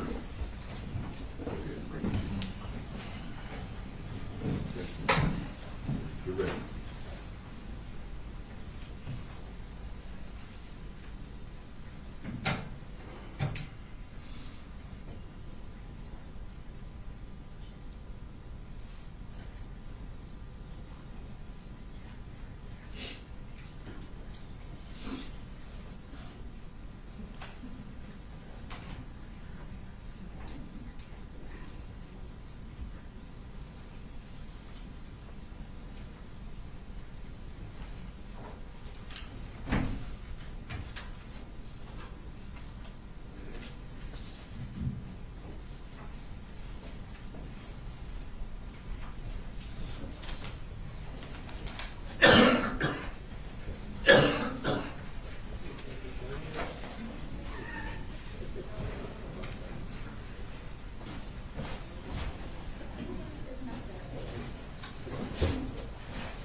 All right, y'all, see. You know, when the words left my mouth that this should be a short break, I was regretting it as it left. All right, cross. Mr. Hobbs? Yes, sir. Good afternoon, Ms. Gray. Good afternoon. My name's Brian Hobbs, and I'm Colin Gray's defense attorney. I'm going to ask you some questions. Yes, sir. Now, if I ask a question that doesn't make sense or is confusing, please let me know. Yes, I want sir. to make sure we're on the same page and you understand what I'm asking you. Okay. Now, this shooting incident happened on September 4th of 2024. Does that sound correct? Yes, sir. And you were interviewed and gave a statement to Miss Alicia Chandler on September 5th of 2024. Does that sound correct? Yes, sir. That would have been the day after the shooting. Yes, sir. Much closer in time to the shooting, obviously, than today. Yes, sir. All right. And that's been described as a forensic interview. Do you know what a forensic interview is? No, sir. They probably didn't tell you we want to bring you in for a forensic interview, for example. No, sir. Okay. Do you remember who you met with? No, sir. Does Alicia Chandler sound familiar? And if it doesn't, tell me it doesn't. No, sir. Okay. Like I said, this is over a year ago. There's probably some things you remember, and there's probably some things you don't remember. I'm going to ask you some questions about the statement you made on September 5th, and let's just see what we can figure out in terms of what you remember about that statement. Yes, sir. Okay? Yes, sir. All right. So you would have been 13 years old at the time, Yes, sir. and that means you would have been in, what, 8th grade? Yes, sir. And I think you told us you were going to Heyman Morris Middle School at the time. Yes, sir. And at that time, you were living at the house on, what was the street that the house was on? Do you remember? No, sir. You were living with, who else lived in the house with you? Let me ask the question that way. My father, my older brother, and my younger brother. Okay. Not your mom. No, sir. Okay. Now, your mom would visit occasionally, or your mom visited one time? Yes, she visited occasionally. Yes, sir. Occasionally, okay. Did she ever stay there for an extended period of time? And by extended, I mean more than a day or two? Yes, sir. And when was that? I can't remember. Okay. Do you remember if your mom stayed there the summer before your 8th grade year? I can't remember, sir. Okay. Do you remember if what it was like when your mom stayed there? Yes, sir. What was it like? It was kind of chaotic at times. More chaotic than when mom wasn't there? Kind of the same. Kind of the same. Okay.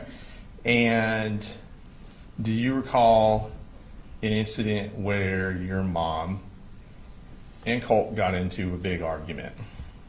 No, sir. Okay. Do you remember a time when they got into a big argument over the gun? No, sir. Okay. Do you remember your father texting you to find out what happened in this argument over the gun? No, sir. Do you remember any arguments where Cole pushed your mom to the ground? Yes, sir. When was that? I can't remember, sir. Was it when you were a little kid, or was it when you were 13? I was 12 to 13 years old, sir. 12 to 13 years old. Okay. What happened in that argument where your mom got pushed to the ground? They got in an argument. I can't remember what it was about, but it ended with Colt going to his room and then my mother following him and trying to go and follow him into his room. And Colt didn't want that, so he pushed her out. Okay, so your mom did go into the room. Yes, sir. Colt didn't want her to go into the room. Yes, sir. Okay. Was the argument, if you remember, did the argument start when Colt questioned your mother about the time she came up here threatening to kill him? I can't remember, sir. You don't remember that? No, sir. Okay.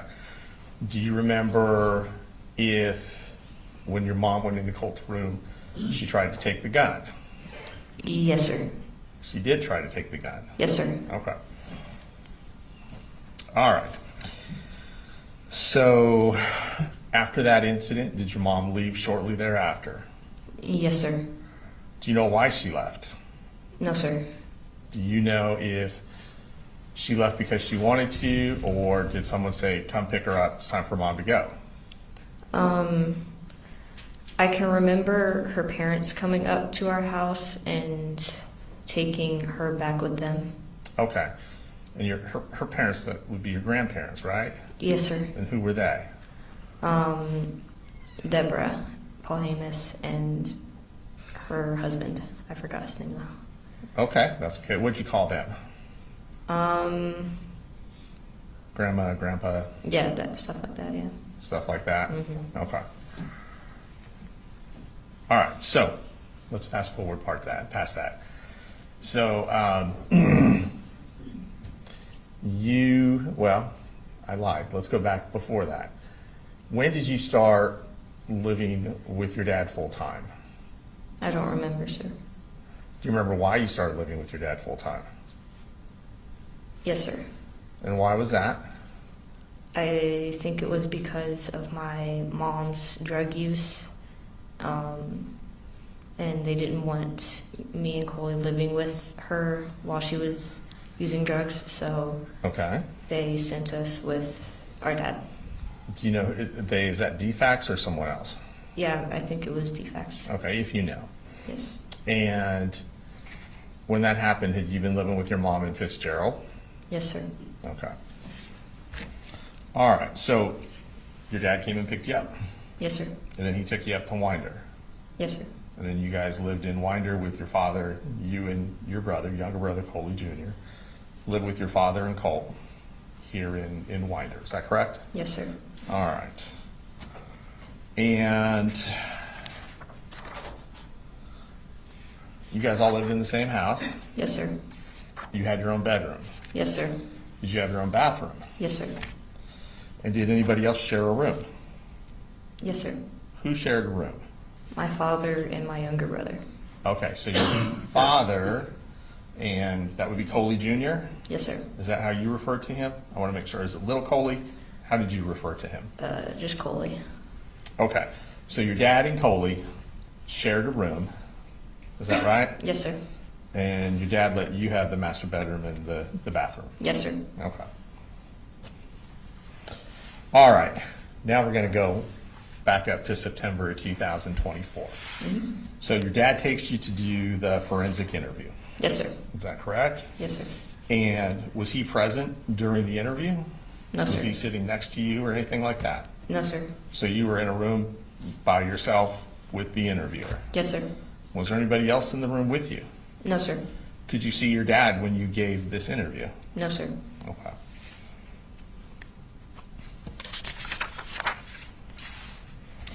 And the interviewer asked you questions about yourself?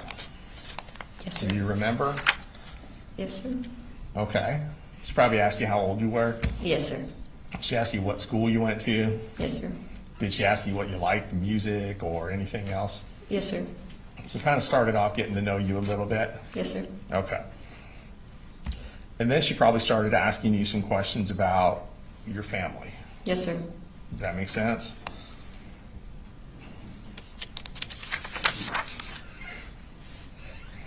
Did they ask you about Colt? Yes, sir. Did they ask you what he was like?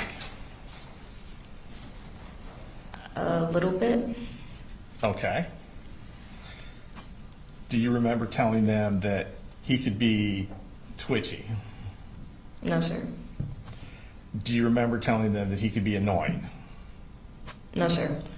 Do you remember telling them that he could be chill? No, sir. Do you remember telling them that he could be closed off? Yes, sir. Do you remember telling them that he used to like playing video games? Yes, sir. Did he like to play video games with you? Yes, sir. Okay. If you remember, did you guys ever play Minecraft, for example? I can't remember, sir. You don't remember about Minecraft? No, sir. Okay. Do you remember if he ever created a server for just the two of you to play on Minecraft, he being Colt? I don't remember, sir.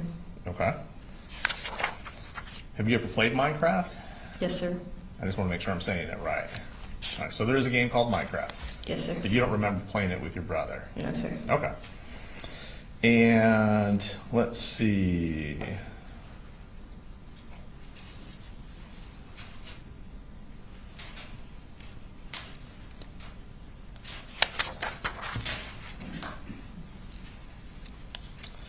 You said that during the day, your dad would go to work usually. Is that right? Yes, sir. And then you kind of gave us an order of how that went. You said that Colin, your youngest brother, he would go to school first. Yes, sir. Would your dad take him to school? Yes, sir. So dad would leave before you and Colt would leave. Yes, sir. So it was up to you and Colt to get on the bus yourselves. Yes, sir. Is that fair to say? Yes, sir. And then I think you said Colt's bus came first and then yours. Yes, sir. Okay.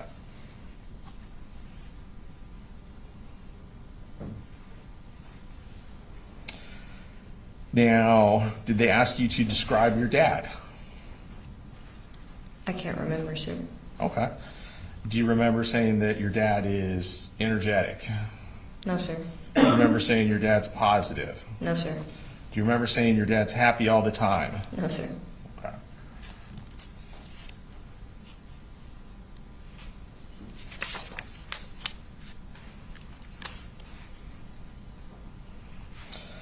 They asked you about moving several times. Did y'all move a lot? Yes, sir. Don't worry, I'm not going to ask you about all the different addresses or anything like that. Now, you knew a little bit about why you guys moved. Is that correct? Yes, sir. Did it have to do with financial issues? Yes, sir. Did it have to do with your mom's issues? Yes, sir. And sometimes you would stay with your mom, and sometimes you would stay with your dad, Yes, sir. and then sometimes you might stay with your grandmother. Yes, sir.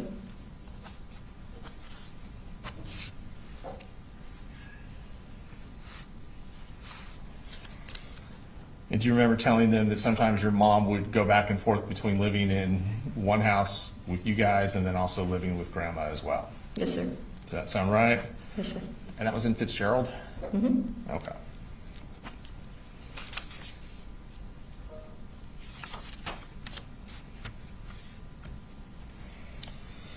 And you moved up here to Winder, you said, well, you didn't say what the date was. Do you remember roughly the date you moved up here?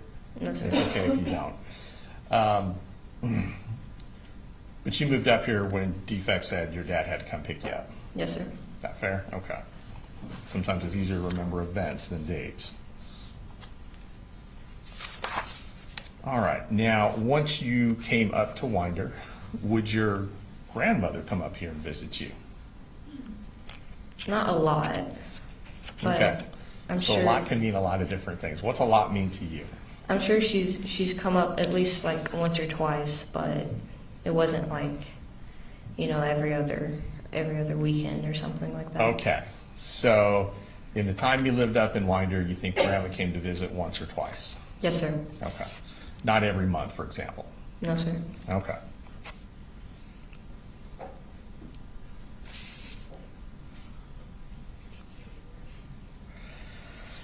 Now, when you gave this statement in September of 2024, did they ask you about how everyone got along in the house?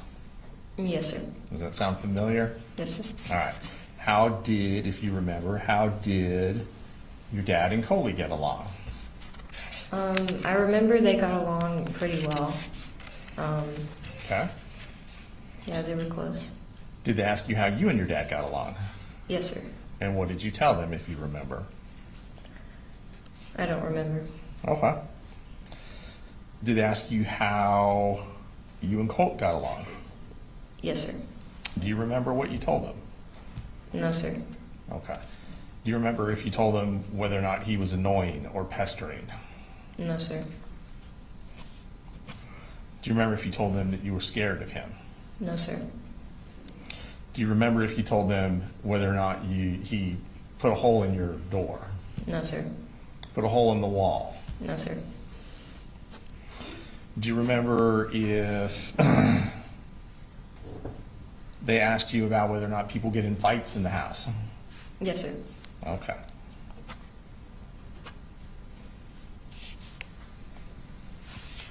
Do you remember saying if fights to you are arguments or fights to you are physical altercations? Or are they both? They're both. Okay. So when you say fights, you can mean arguments, but you can also mean physical stuff as well, right? Yes, sir. Okay. The arguments that were in your house, did they involve you? Like, were you one of the people arguing? No, sir. Was Coley one of the people arguing? No, sir. To have an argument, you usually need to have two people, right? Yes, sir. So the only two people left in the house are your dad and Colt, is that correct? Yes, sir. So that's where the arguments were? Yes, sir. Okay. Were they every day? No, sir. Do you remember telling the interviewer in September of 24 how often these arguments took place? No, sir. And since we know that your mom was up there at least one time or some of the times, were some of the arguments with your mom? Yes, sir. And I should clarify that. Not you and your mom, but your mom and Colt, for example. Yes, sir. Your mom and your dad, for example. Yes, sir. Okay.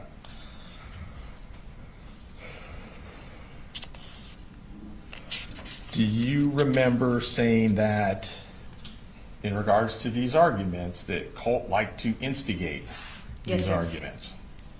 What does instigate mean to you? To just, kind of add like fuel to the fire almost. Add fuel to the fire, okay. If you remember, did Colt ever start these arguments? Yes, sir.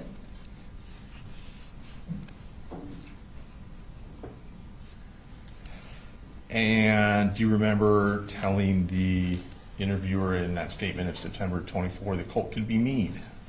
I don't remember, sir. Okay. Do you remember saying he would talk about how his life was a struggle? No, sir. About how he hates his dad? No, sir.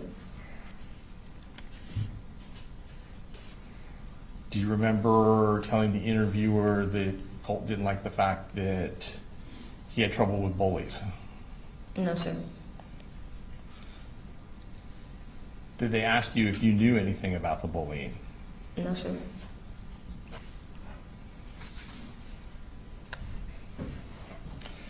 Do you remember telling the interviewer that Colt had been transferred to a different school because of the bullying? No, sir.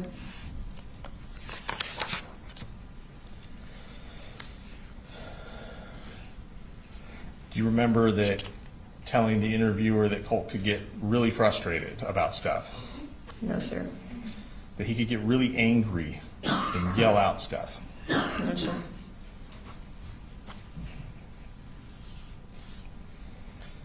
Do you remember telling the interviewer he used to yell that he hates you?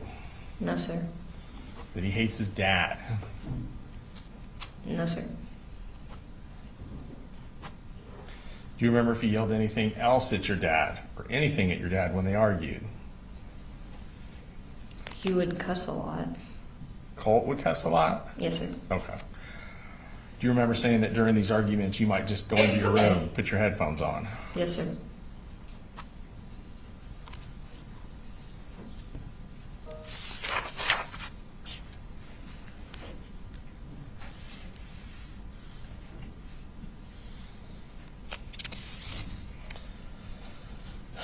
Do you remember whether or not you told the interviewer that Colt had threatened your dad? No, sir.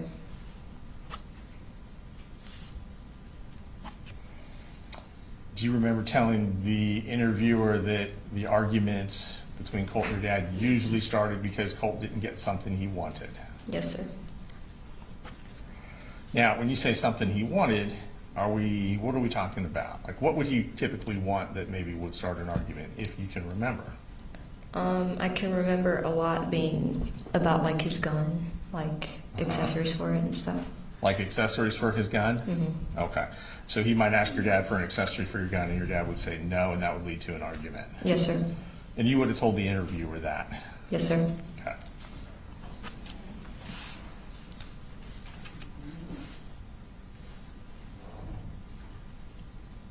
Do you remember what kind of accessories they would argue about? No, sir.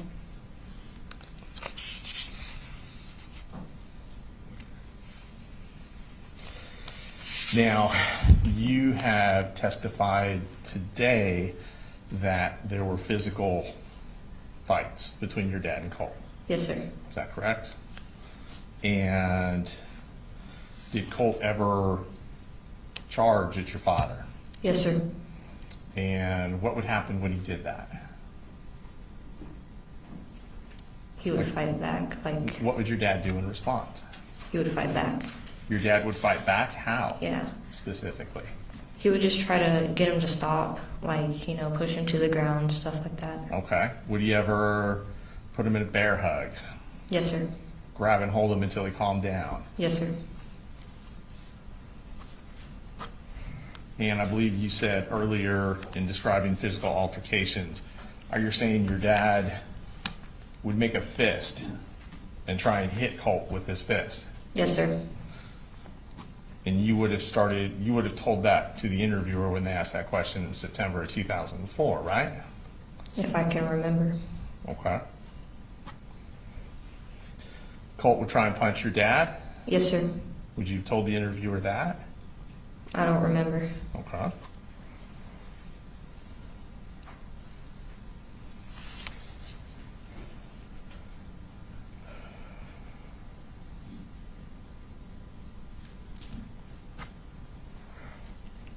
What would happen when your dad made a fist and swung at Colt?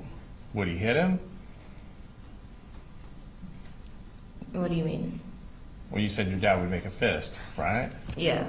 And that they would punch at each other, right? Yes. So sir. what would happen when that happened? What did you see? I don't remember. Okay.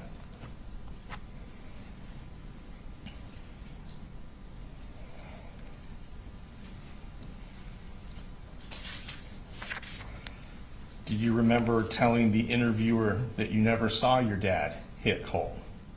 No, sir. That you never saw your dad kick Colt? No, sir. That you never saw your dad choke Colt? No, sir. You don't remember telling the interviewer any of that? No, sir. Okay.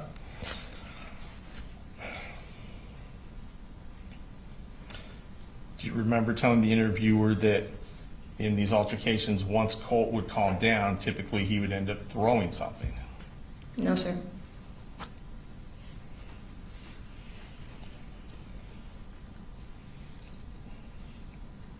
Do you remember telling the interviewer that there were usually stages to these fights? No, sir.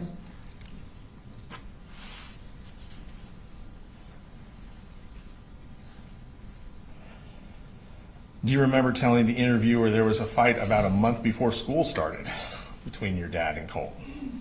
No, sir.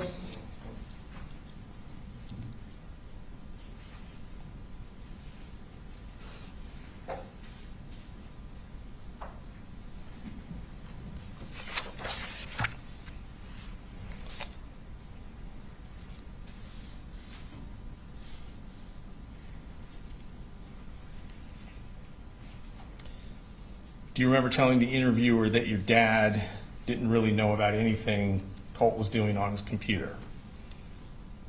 Yes, sir. Do you remember telling the interviewer that Colt was very watchy about his privacy and stuff?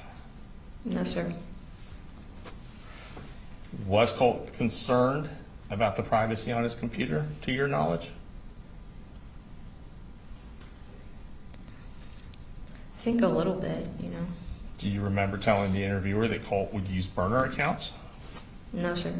Do you remember telling the interviewer that Colt would delete his accounts after a week or two? Yes, sir.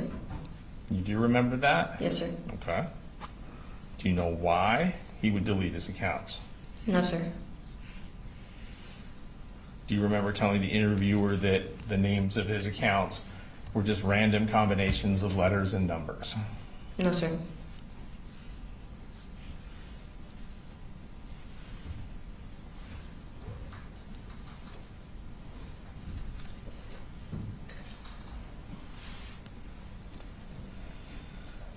Do you remember telling the interviewer that Colt would be on websites like Tumblr, No, sir. websites like YouTube, No, sir. Twitch, No, sir. Discord, Yes, sir. Pinterest? Yes, sir.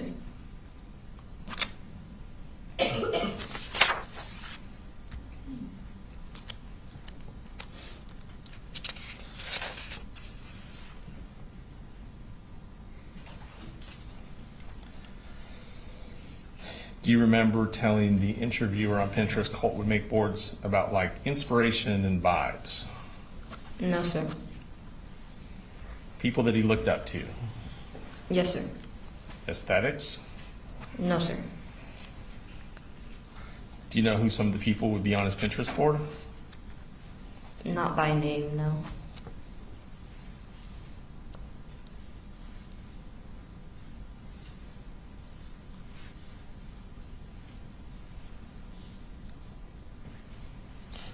Do you remember Colt talking to you about school shooters?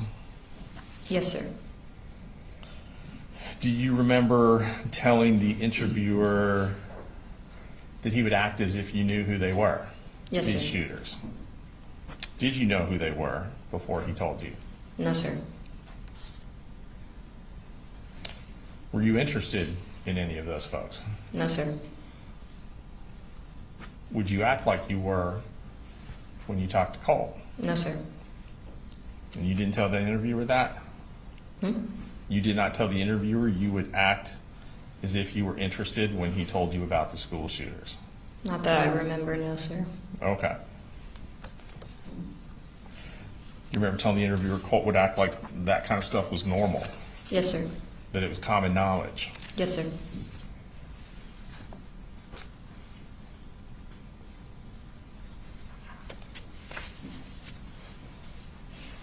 You would say that some of the stuff that he would put on the Pinterest boards, did you tell the interviewer he would also print out photos of them Yes, sir. or print out articles Yes, sir. and stuff like that and put it on the walls? Yes, sir. Would your dad ever go into Colt's room? Yes, sir. Would your dad ever go into the computer room? Yes, sir. Do you remember telling the interviewer that your dad usually never goes in there? Yes, sir.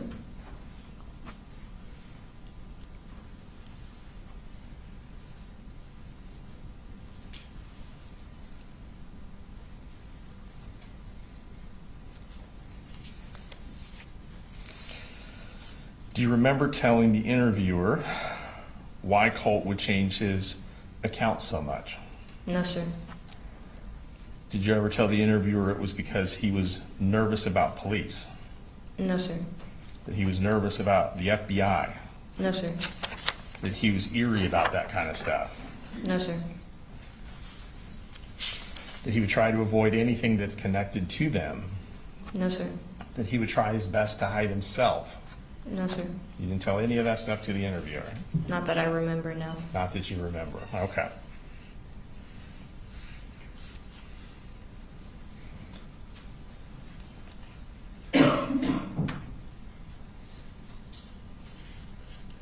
Do you remember telling the interviewer that the account names were just clusters of numbers and letters and stuff that Colt used? No, sir. That his usernames or account names were just random sequences of these different letters and numbers? No, sir. You don't remember telling them that? No, sir. Okay.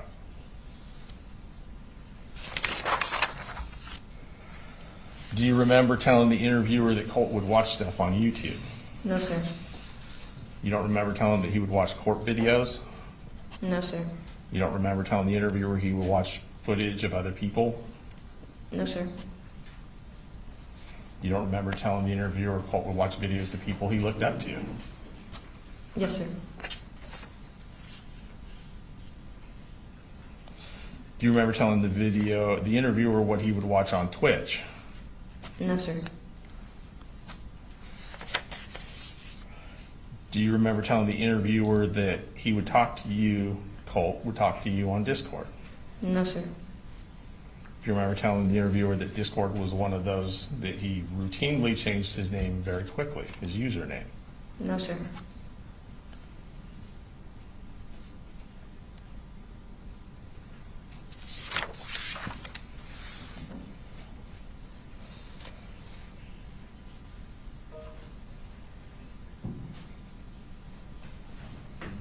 Do you remember telling the interviewer that he would look stuff up about different people on Reddit? No, sir. Do you remember telling the interviewer that Colt would have friends that he spoke to on Discord? No, sir.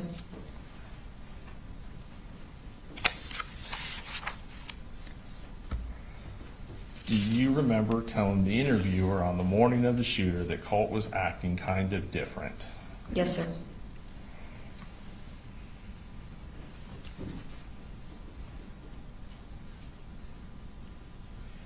Do you remember telling the interviewer that Colt told you about making a video? Yes, sir.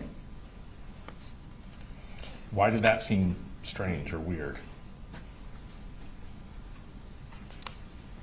I forgot, sir. Do you remember when Colt left for school that morning? Yes, sir. Do you remember seeing his backpack? Yes, sir. Do you remember seeing a big piece of poster board sticking out of his backpack? Yes, sir. Was it wrapped up, the poster board? Yes, sir. Was there a hat on top of the poster board? I don't remember.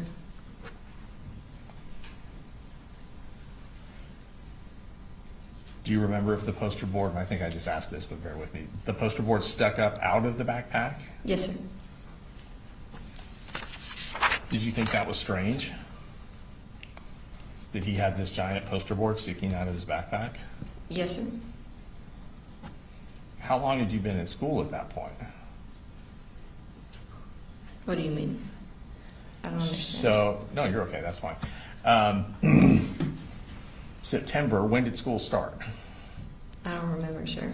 Okay, had you been in for like a couple weeks? Yes, sir. Do you remember, had Colt been going to school consistently or not consistently at that time? Not consistently. Okay. Did you ask Colt about the poster board sticking out of his backpack? Yes, sir. Do you remember if he said anything about what it was? He said that it was for a project at school. Did that seem strange to you? Not at the moment, no.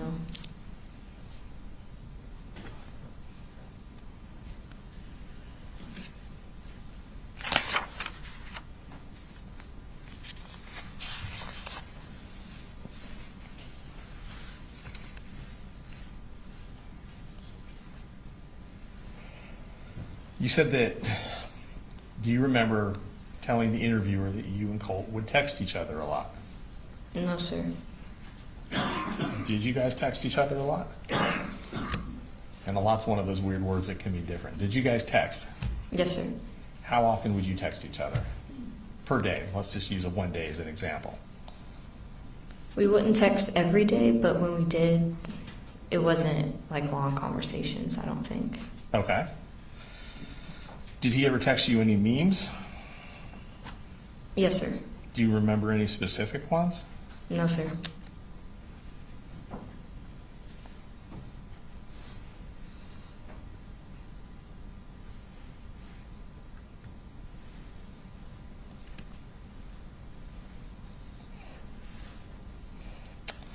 You said you saw pictures in, and let me ask you this. You said you saw pictures on the wall that Colt had put on the wall. Yes, sir. What room was that in? It was the room across from the bathroom. Across from the bathroom. Okay. Did you know were they photographs of people? Yes, sir. Did you know who the photographs of the people in the photographs were? Not by name, but I knew that they had something to do with shootings. Okay. Do you remember telling the interviewer that your dad didn't know who those people were? Yes, sir. Do you remember telling the interviewer that Colt wouldn't talk around that kind of stuff around your dad? No, sir. Do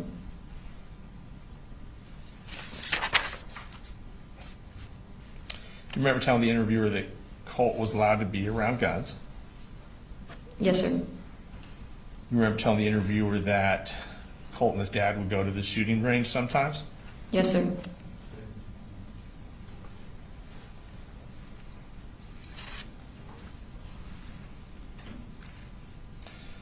Do you remember telling the interviewer that they would go to the range once a year, something like that? No, sir. Do you think it was more often? I don't know, sir. Okay.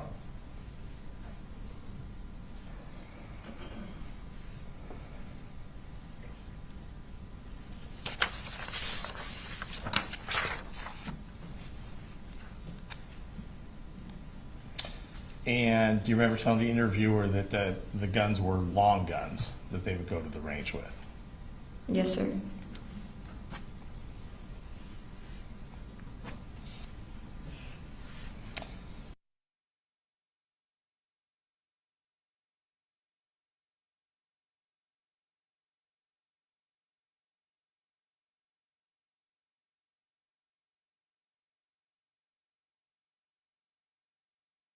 He never had the gun. No, sir.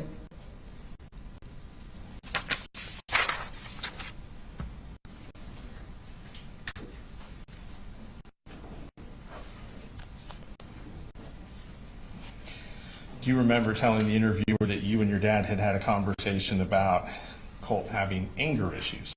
Yes, sir. And is that when you were talking to your dad about trying to find him a therapist? Yes, sir.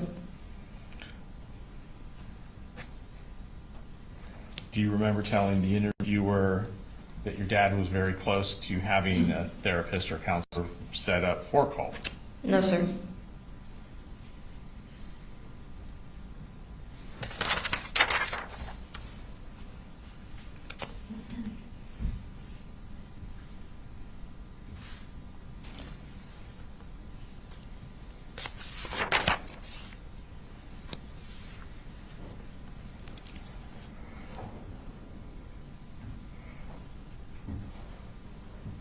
Do you remember having a conversation with your dad about Colt being suicidal, No, sir. about Colt being homicidal, No, sir. wanting to hurt someone else. No, sir.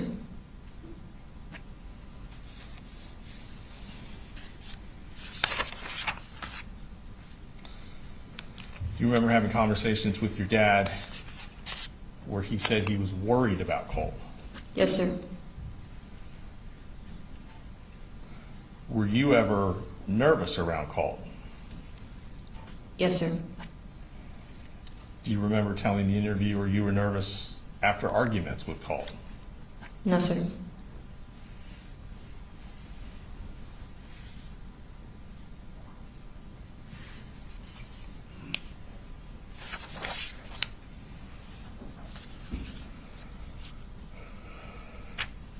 Do you remember telling the interviewer that your dad wanted to get Colt on medication? Yes, sir.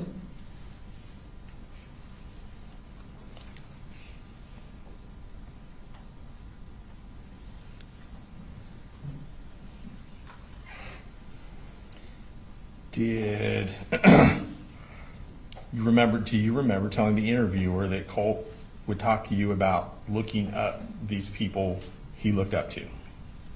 No, sir. Do you remember telling the interviewer that Colt tried to be discreet about it? No, sir.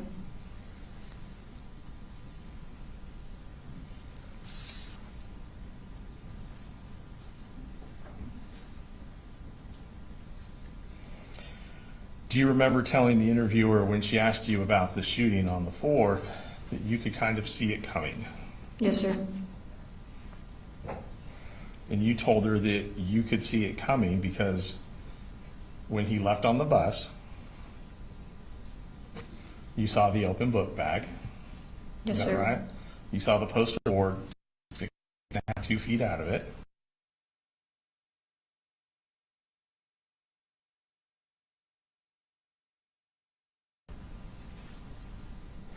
And then after he left, you told the interviewer that you went into his room, right? I don't remember, sir. Do you remember telling the interviewer that after Colt left, you went into his room and didn't see his guns anywhere? I don't remember, sir. Okay.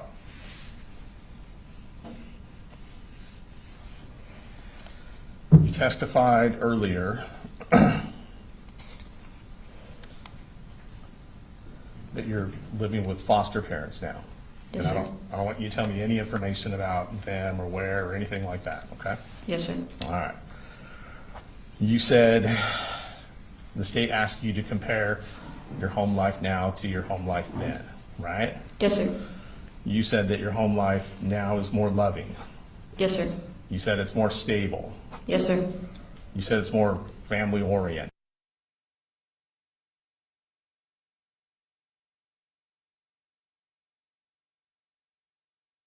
You said that you're not in contact at all with your old family. Yes, sir. That includes your dad, right? Yes, sir. Your mom. Yes, sir.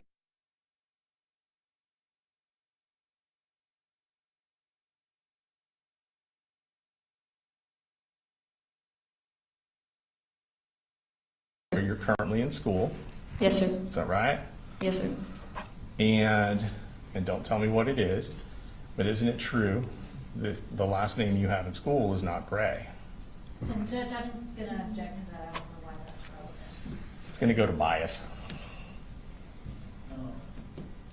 All right, I'll overrule the objection. Can we approach? Yes.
And then on the 5th, he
be seated.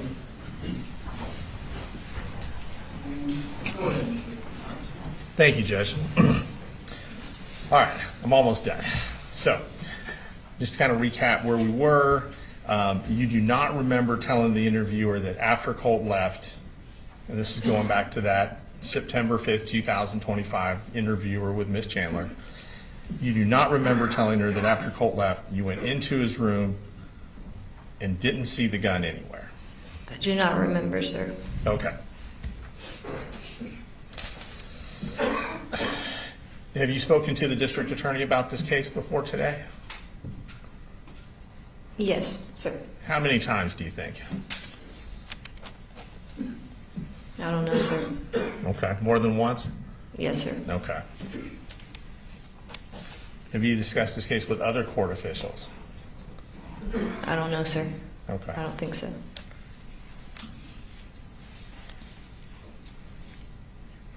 When was the first time you told someone that your dad had asked him to cover for you? I don't remember, sir. Okay.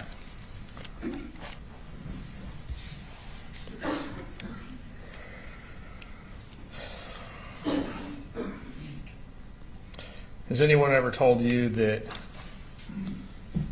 if your dad wins this trial, you may not be able to be adopted by the family you're currently with? No, sir.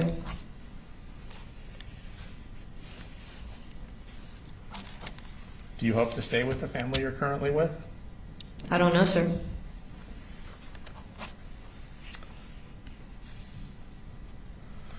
Are you saying today that you lied to that interviewer in September of 2024? What do you mean? When you gave that interview in September of 2024 to Miss Chandler, did you lie? Yes, sir. Okay.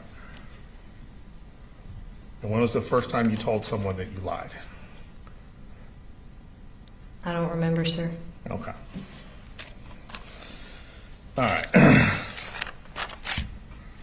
So you're currently in a situation where you have a more stable family life. Yes, sir. It's more loving.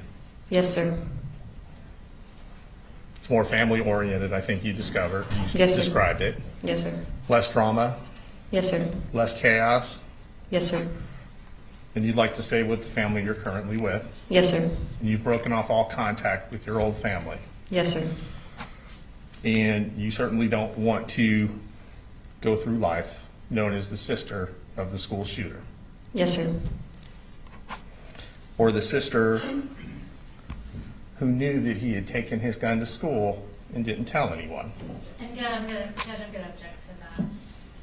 Specifically, what's the objection? I mean, I think he's badgering the witness. I don't know that it's relevant. It's just an inappropriate question. It goes to bias. It's over. And staying in your current situation, that's all a lot easier if your dad's convicted at trial, isn't it? Yes, sir. Thank you. You're right. No, sir. That's what just the excuse. She can leave, as I mentioned earlier, she'll remain under subpoena until, for now. You're free to go today.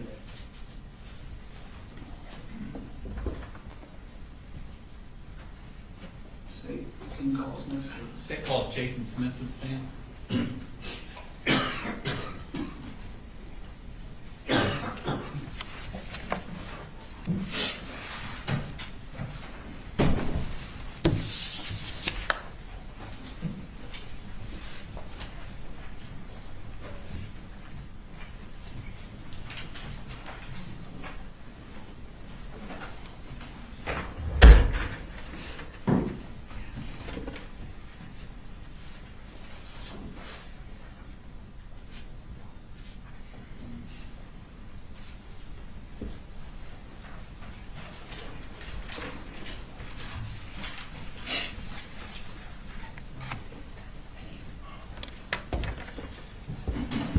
Can you raise your right hand, please? Swear the testimony you give matter not opinion before this court will be the truth, the whole truth, nothing but the truth? Yes, I do. All right, have a seat, please. And if you could introduce yourself to the jury.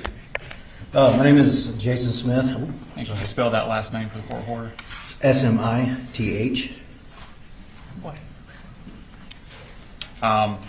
Could you tell us what you do for a living? Yes, I'm a criminal investigator with the Barrow County Sheriff's Office. And how long have you worked there? Almost 16 years now. Okay. And what are your duties? What do you do for there? So we are assigned. It can be anything from responding to the actual scene when something first occurs to being assigned a case much after patrol has gone. So we have a thing called a queue, and our cases are most typically assigned to us. But if it's a big case, we'll respond to scene. Okay. I want to take your attention to September 4th, 2024. Were you working that day? Yes, sir. Okay. And what were you doing that morning? That morning we were just coming in and doing like we normally do, just come in, review our emails, go through phone calls, begin working our cases, calling people when we received a call of an active.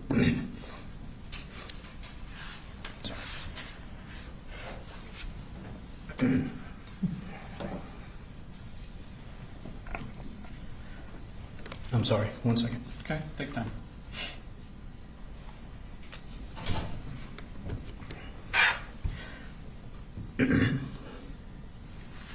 When we received a call of an active shooter, Tell me about how that call came in. What was the mechanism of that? so that actually came through on the radio. We listen to the radio throughout the day, so we can hear when calls like that come in. Certain people in the building had access to an app called Centegix, so certain people received it on their phone, but the way that we kind of found out in CID was over the radio. What does CID stand for? CID is the Criminal Investigations Division. So that's the other investigators and you? They Yes. were all, okay. So when you find out over the radio, what do you do?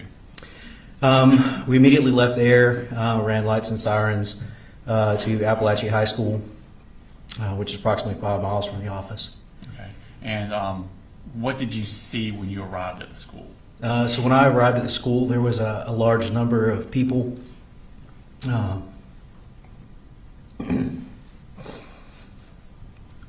Sorry.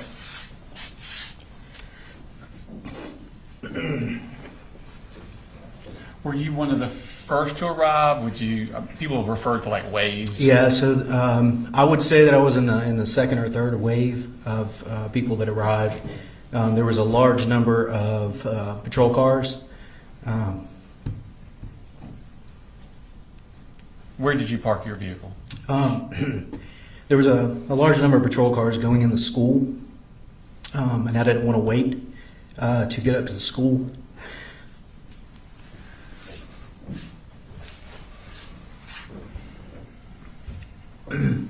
So I parked down by the softball field. Okay. And how did you enter the school? I entered the school near the attendance office. I ran through the kind of the atrium there where the flagpole is out front. I was going to show you this map. I'll probably just pull up the main map. Yes, sir.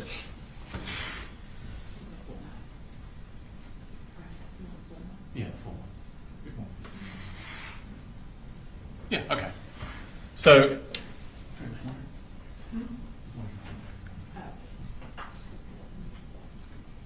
I'm going to get you a pointer real quick. Okay.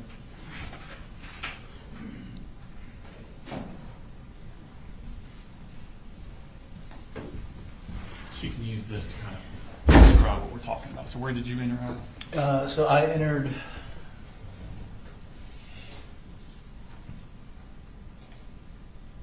I believe the attendance office is somewhere in this area, so I would have entered right around here, Okay. nearest to the cafeteria entrance. Okay. When you arrived, did you understand whether or not the school had been secured yet, or was it still in the process of being secured, or what did you know about that aspect of it? The last thing that I heard over the radio was that they had one suspect in custody and was unsure if there was a second shooter. Okay. So y'all were still actively trying to secure the school? Yes, sir. Okay. What did you do? So I went in and I got a briefing from some SROs that were already there. They were allowing us entry into the school and kind of letting us know, giving us updates. So I paired up with some of the SROs and went around and cleared the north and west areas of the school. Okay. And when you were clearing, what were you finding? Basically, when we were going through and looking for, is there another shooter? Are there injured persons in this classroom? Just kind of making notes along the way as our observations and relaying that back to people that were in other parts of the school. Okay. When you were arriving at the different classrooms, were the kids still in the classrooms? Yes, sir. Okay. Were y'all checking and then leaving, or were you escorting the children out at that time? At that time, we were just mainly kind of in a secure mode, making sure that there was not another active shooter, and just clearing the classrooms, making sure that no one had barricaded themselves in a classroom with the children. Okay. At some point, were you approached and asked to do something else? Yes, sir. And tell me about that.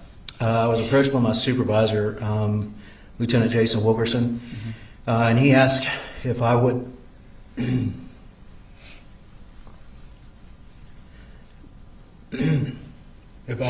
conduct an interview with the suspect that was in custody. Okay. And where was he located at on that map? The suspect was located back on what's referred to as J Hall, which is in this area right here. And I believe the classroom was 2.139, and this is the area that we conducted the interview in. Okay. How was he dressed when you saw him? I believe he had on a white shirt, a pair of khaki pants, one shoe, and he had blonde hair. Okay. And where did you do this interview with him?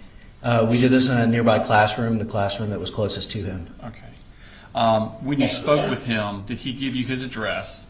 He did. Okay. Did you relay that to other people? I did. Okay. And did you notice at that time any scarring on his arm? Not at that time, no, sir. Okay. After interviewing the suspect, where did you do that, Tom? After interviewing the suspect, I went to the command center, which had been set up in the media center of Apalachee High School. Okay. And did you tell the people there what had been told to you by the suspect? Yes, sir. I spoke with the GBI, the sheriff's office, and the FBI. Okay. What did you do at that point?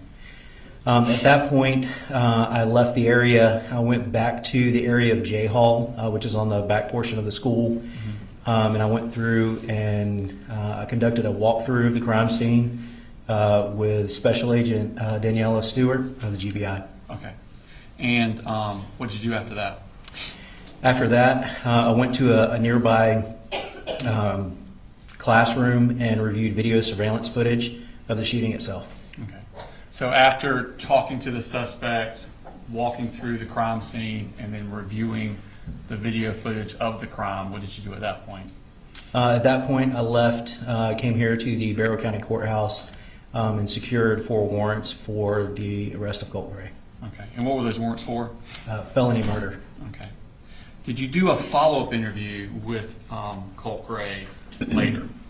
Yes, sir. And where was that interview located at? That was done at our Criminal Investigations Division at 233 East Broad Street. Okay. Is he now in different clothing than when you saw him before? Yes, sir. And what is he wearing now? Now he is wearing a gray and white striped jumpsuit, which would be indicative of someone who had been booked into a county jail. Okay. At this point, had y'all gotten hold of a cell phone that belonged to him? Yes, sir. Okay. And by y'all, I mean law enforcement? Yes, Okay. correct.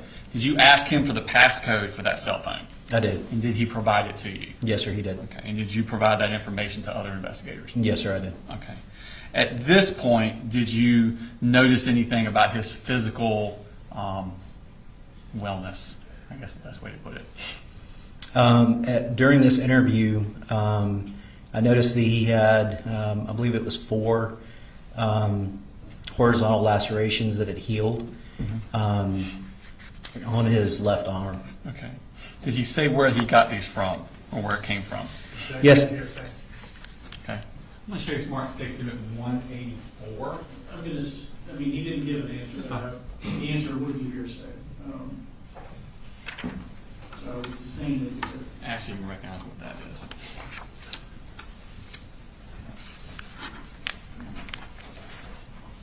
Yes, sir. That is the suspect's upper left arm. Okay.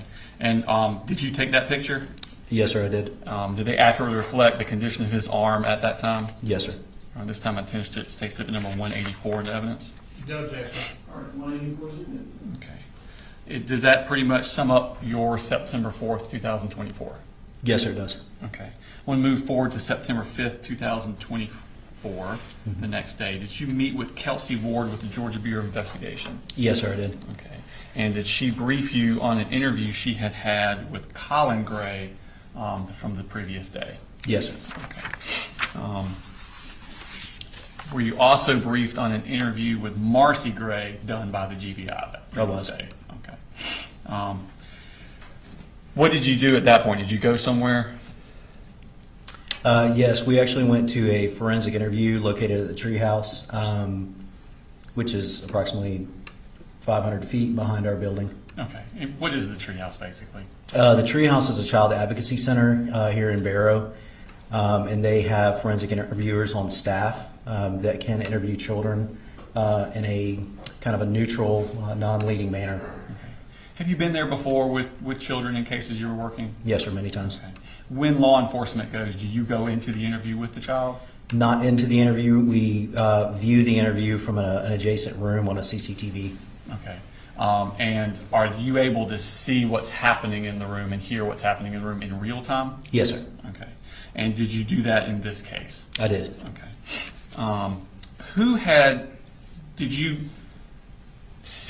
Did you talk with Jenny Gray before she went in there, or did you introduce yourself to her at all, or were you just kind of in the background? No, I would have gone straight in and spoken with the staff at the treehouse. Okay. Do you know who it was that brought Jenny Gray to the treehouse? Yes, sir. And who was that?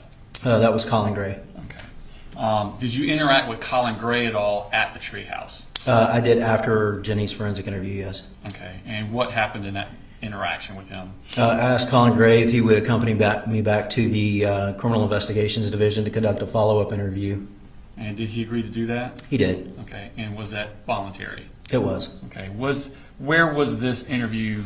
Where did it take place? So it took place in an interview room within the Criminal Investigations Division. It's an audio and video recorded environment, and it has soundproof walls. And there's a couple of chairs and a desk. Okay. And who was in the interview with you, with him? Myself and Colin Gray. Was there anyone else in there? Not inside that room. There were other individuals that were viewing the interview from another room at CID on a closed circuit television. So kind of like the same concept as at the treehouse? Yes, sir. Okay. And did he agree to speak with you? He did. Okay. And did he do that voluntarily? Yes, sir. Did you give him any hope of benefit for speaking with you? No, sir. Did you give him any sort of fear of injury if he did not? No, sir. Okay. In your honor, at this time,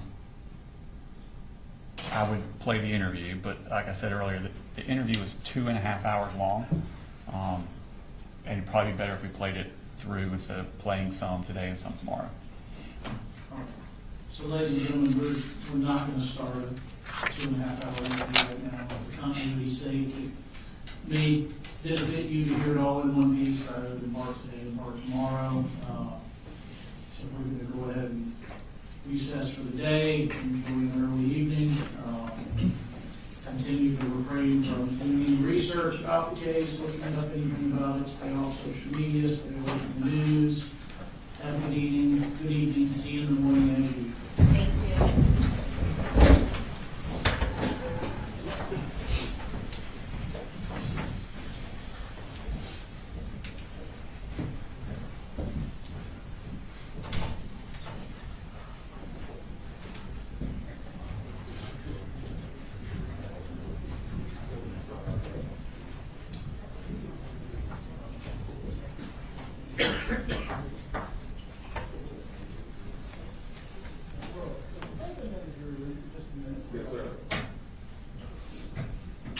Talked about big notebooks and needing some time to go through any objections. What day are we talking about for that?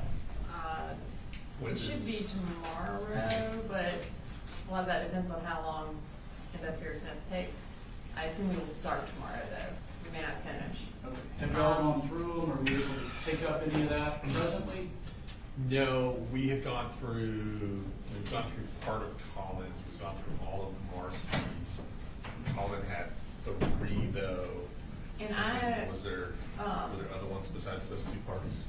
and there was Colt and Jenny's, but I think to expedite it, I'm going to, maybe right now. I have the exact text messages that we're introducing, we've been kind of cut down. Okay. That would be helpful. And the exact website searches that I can give them today and talk through, what other stuff we plan on getting into, so they know what, if anything to object to. How much time do you think we need to sort through objections and good rulings? Just trying to avoid dead time with the jury here tomorrow.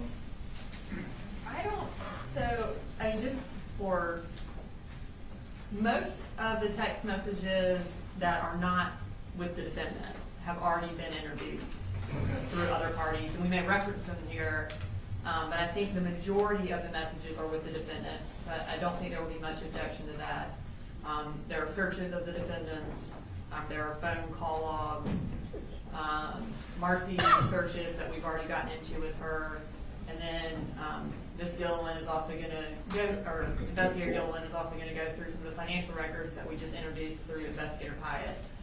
So a lot of it, I think, is not, I'm not the defense, but I don't anticipate there being a large number of objections, so, but I won't speak for them. And I realize they don't know exactly what all we're talking about necessarily. Do you think a 30-minute delay is sufficient? Like if I told the jury 9:30? meet at 9 so that we would start court at 9:30? I think that should be fine. Like I said, I can talk through with them. I mean, the thing's 2.5 hours, but he'll probably go through lunch till lunch, don't you think? I think so too. Yeah. We could do it, and give him a long lunch after, I don't know that long lunch benefits them a whole lot. because he can't go anywhere. No, I think, Yeah. yeah, I think, I think 30 minutes in the morning will be fine, and then if there's anything that we do need to take up, we can also take up at lunch, unless you want longer. no, I was going to suggest it might be better for the jurors, because I do anticipate Investigator Smith did quite a lot on this case. So his cross may be a bit longer if it's a 2.5-hour video. Plus the rest of the direct, that kind of gets us closer to lunch, meaning the cross is going to go into the afternoon. It might be better, the juror might like to get out early as opposed to coming in later, I guess is what I'm getting at. Now, it depends on how much stuff they're going to give us. And I think after today, there's going to be some text messages from Jenny that we're going to want to try and get into, but we have to discuss that after. Here's what we'll do. I'm going to go ahead and tell the jury, instead of meeting at 8:30, meet at 9. So y'all are meeting 30 minutes later. We're going to start court at 9:30 is the plan as far as the jurors go.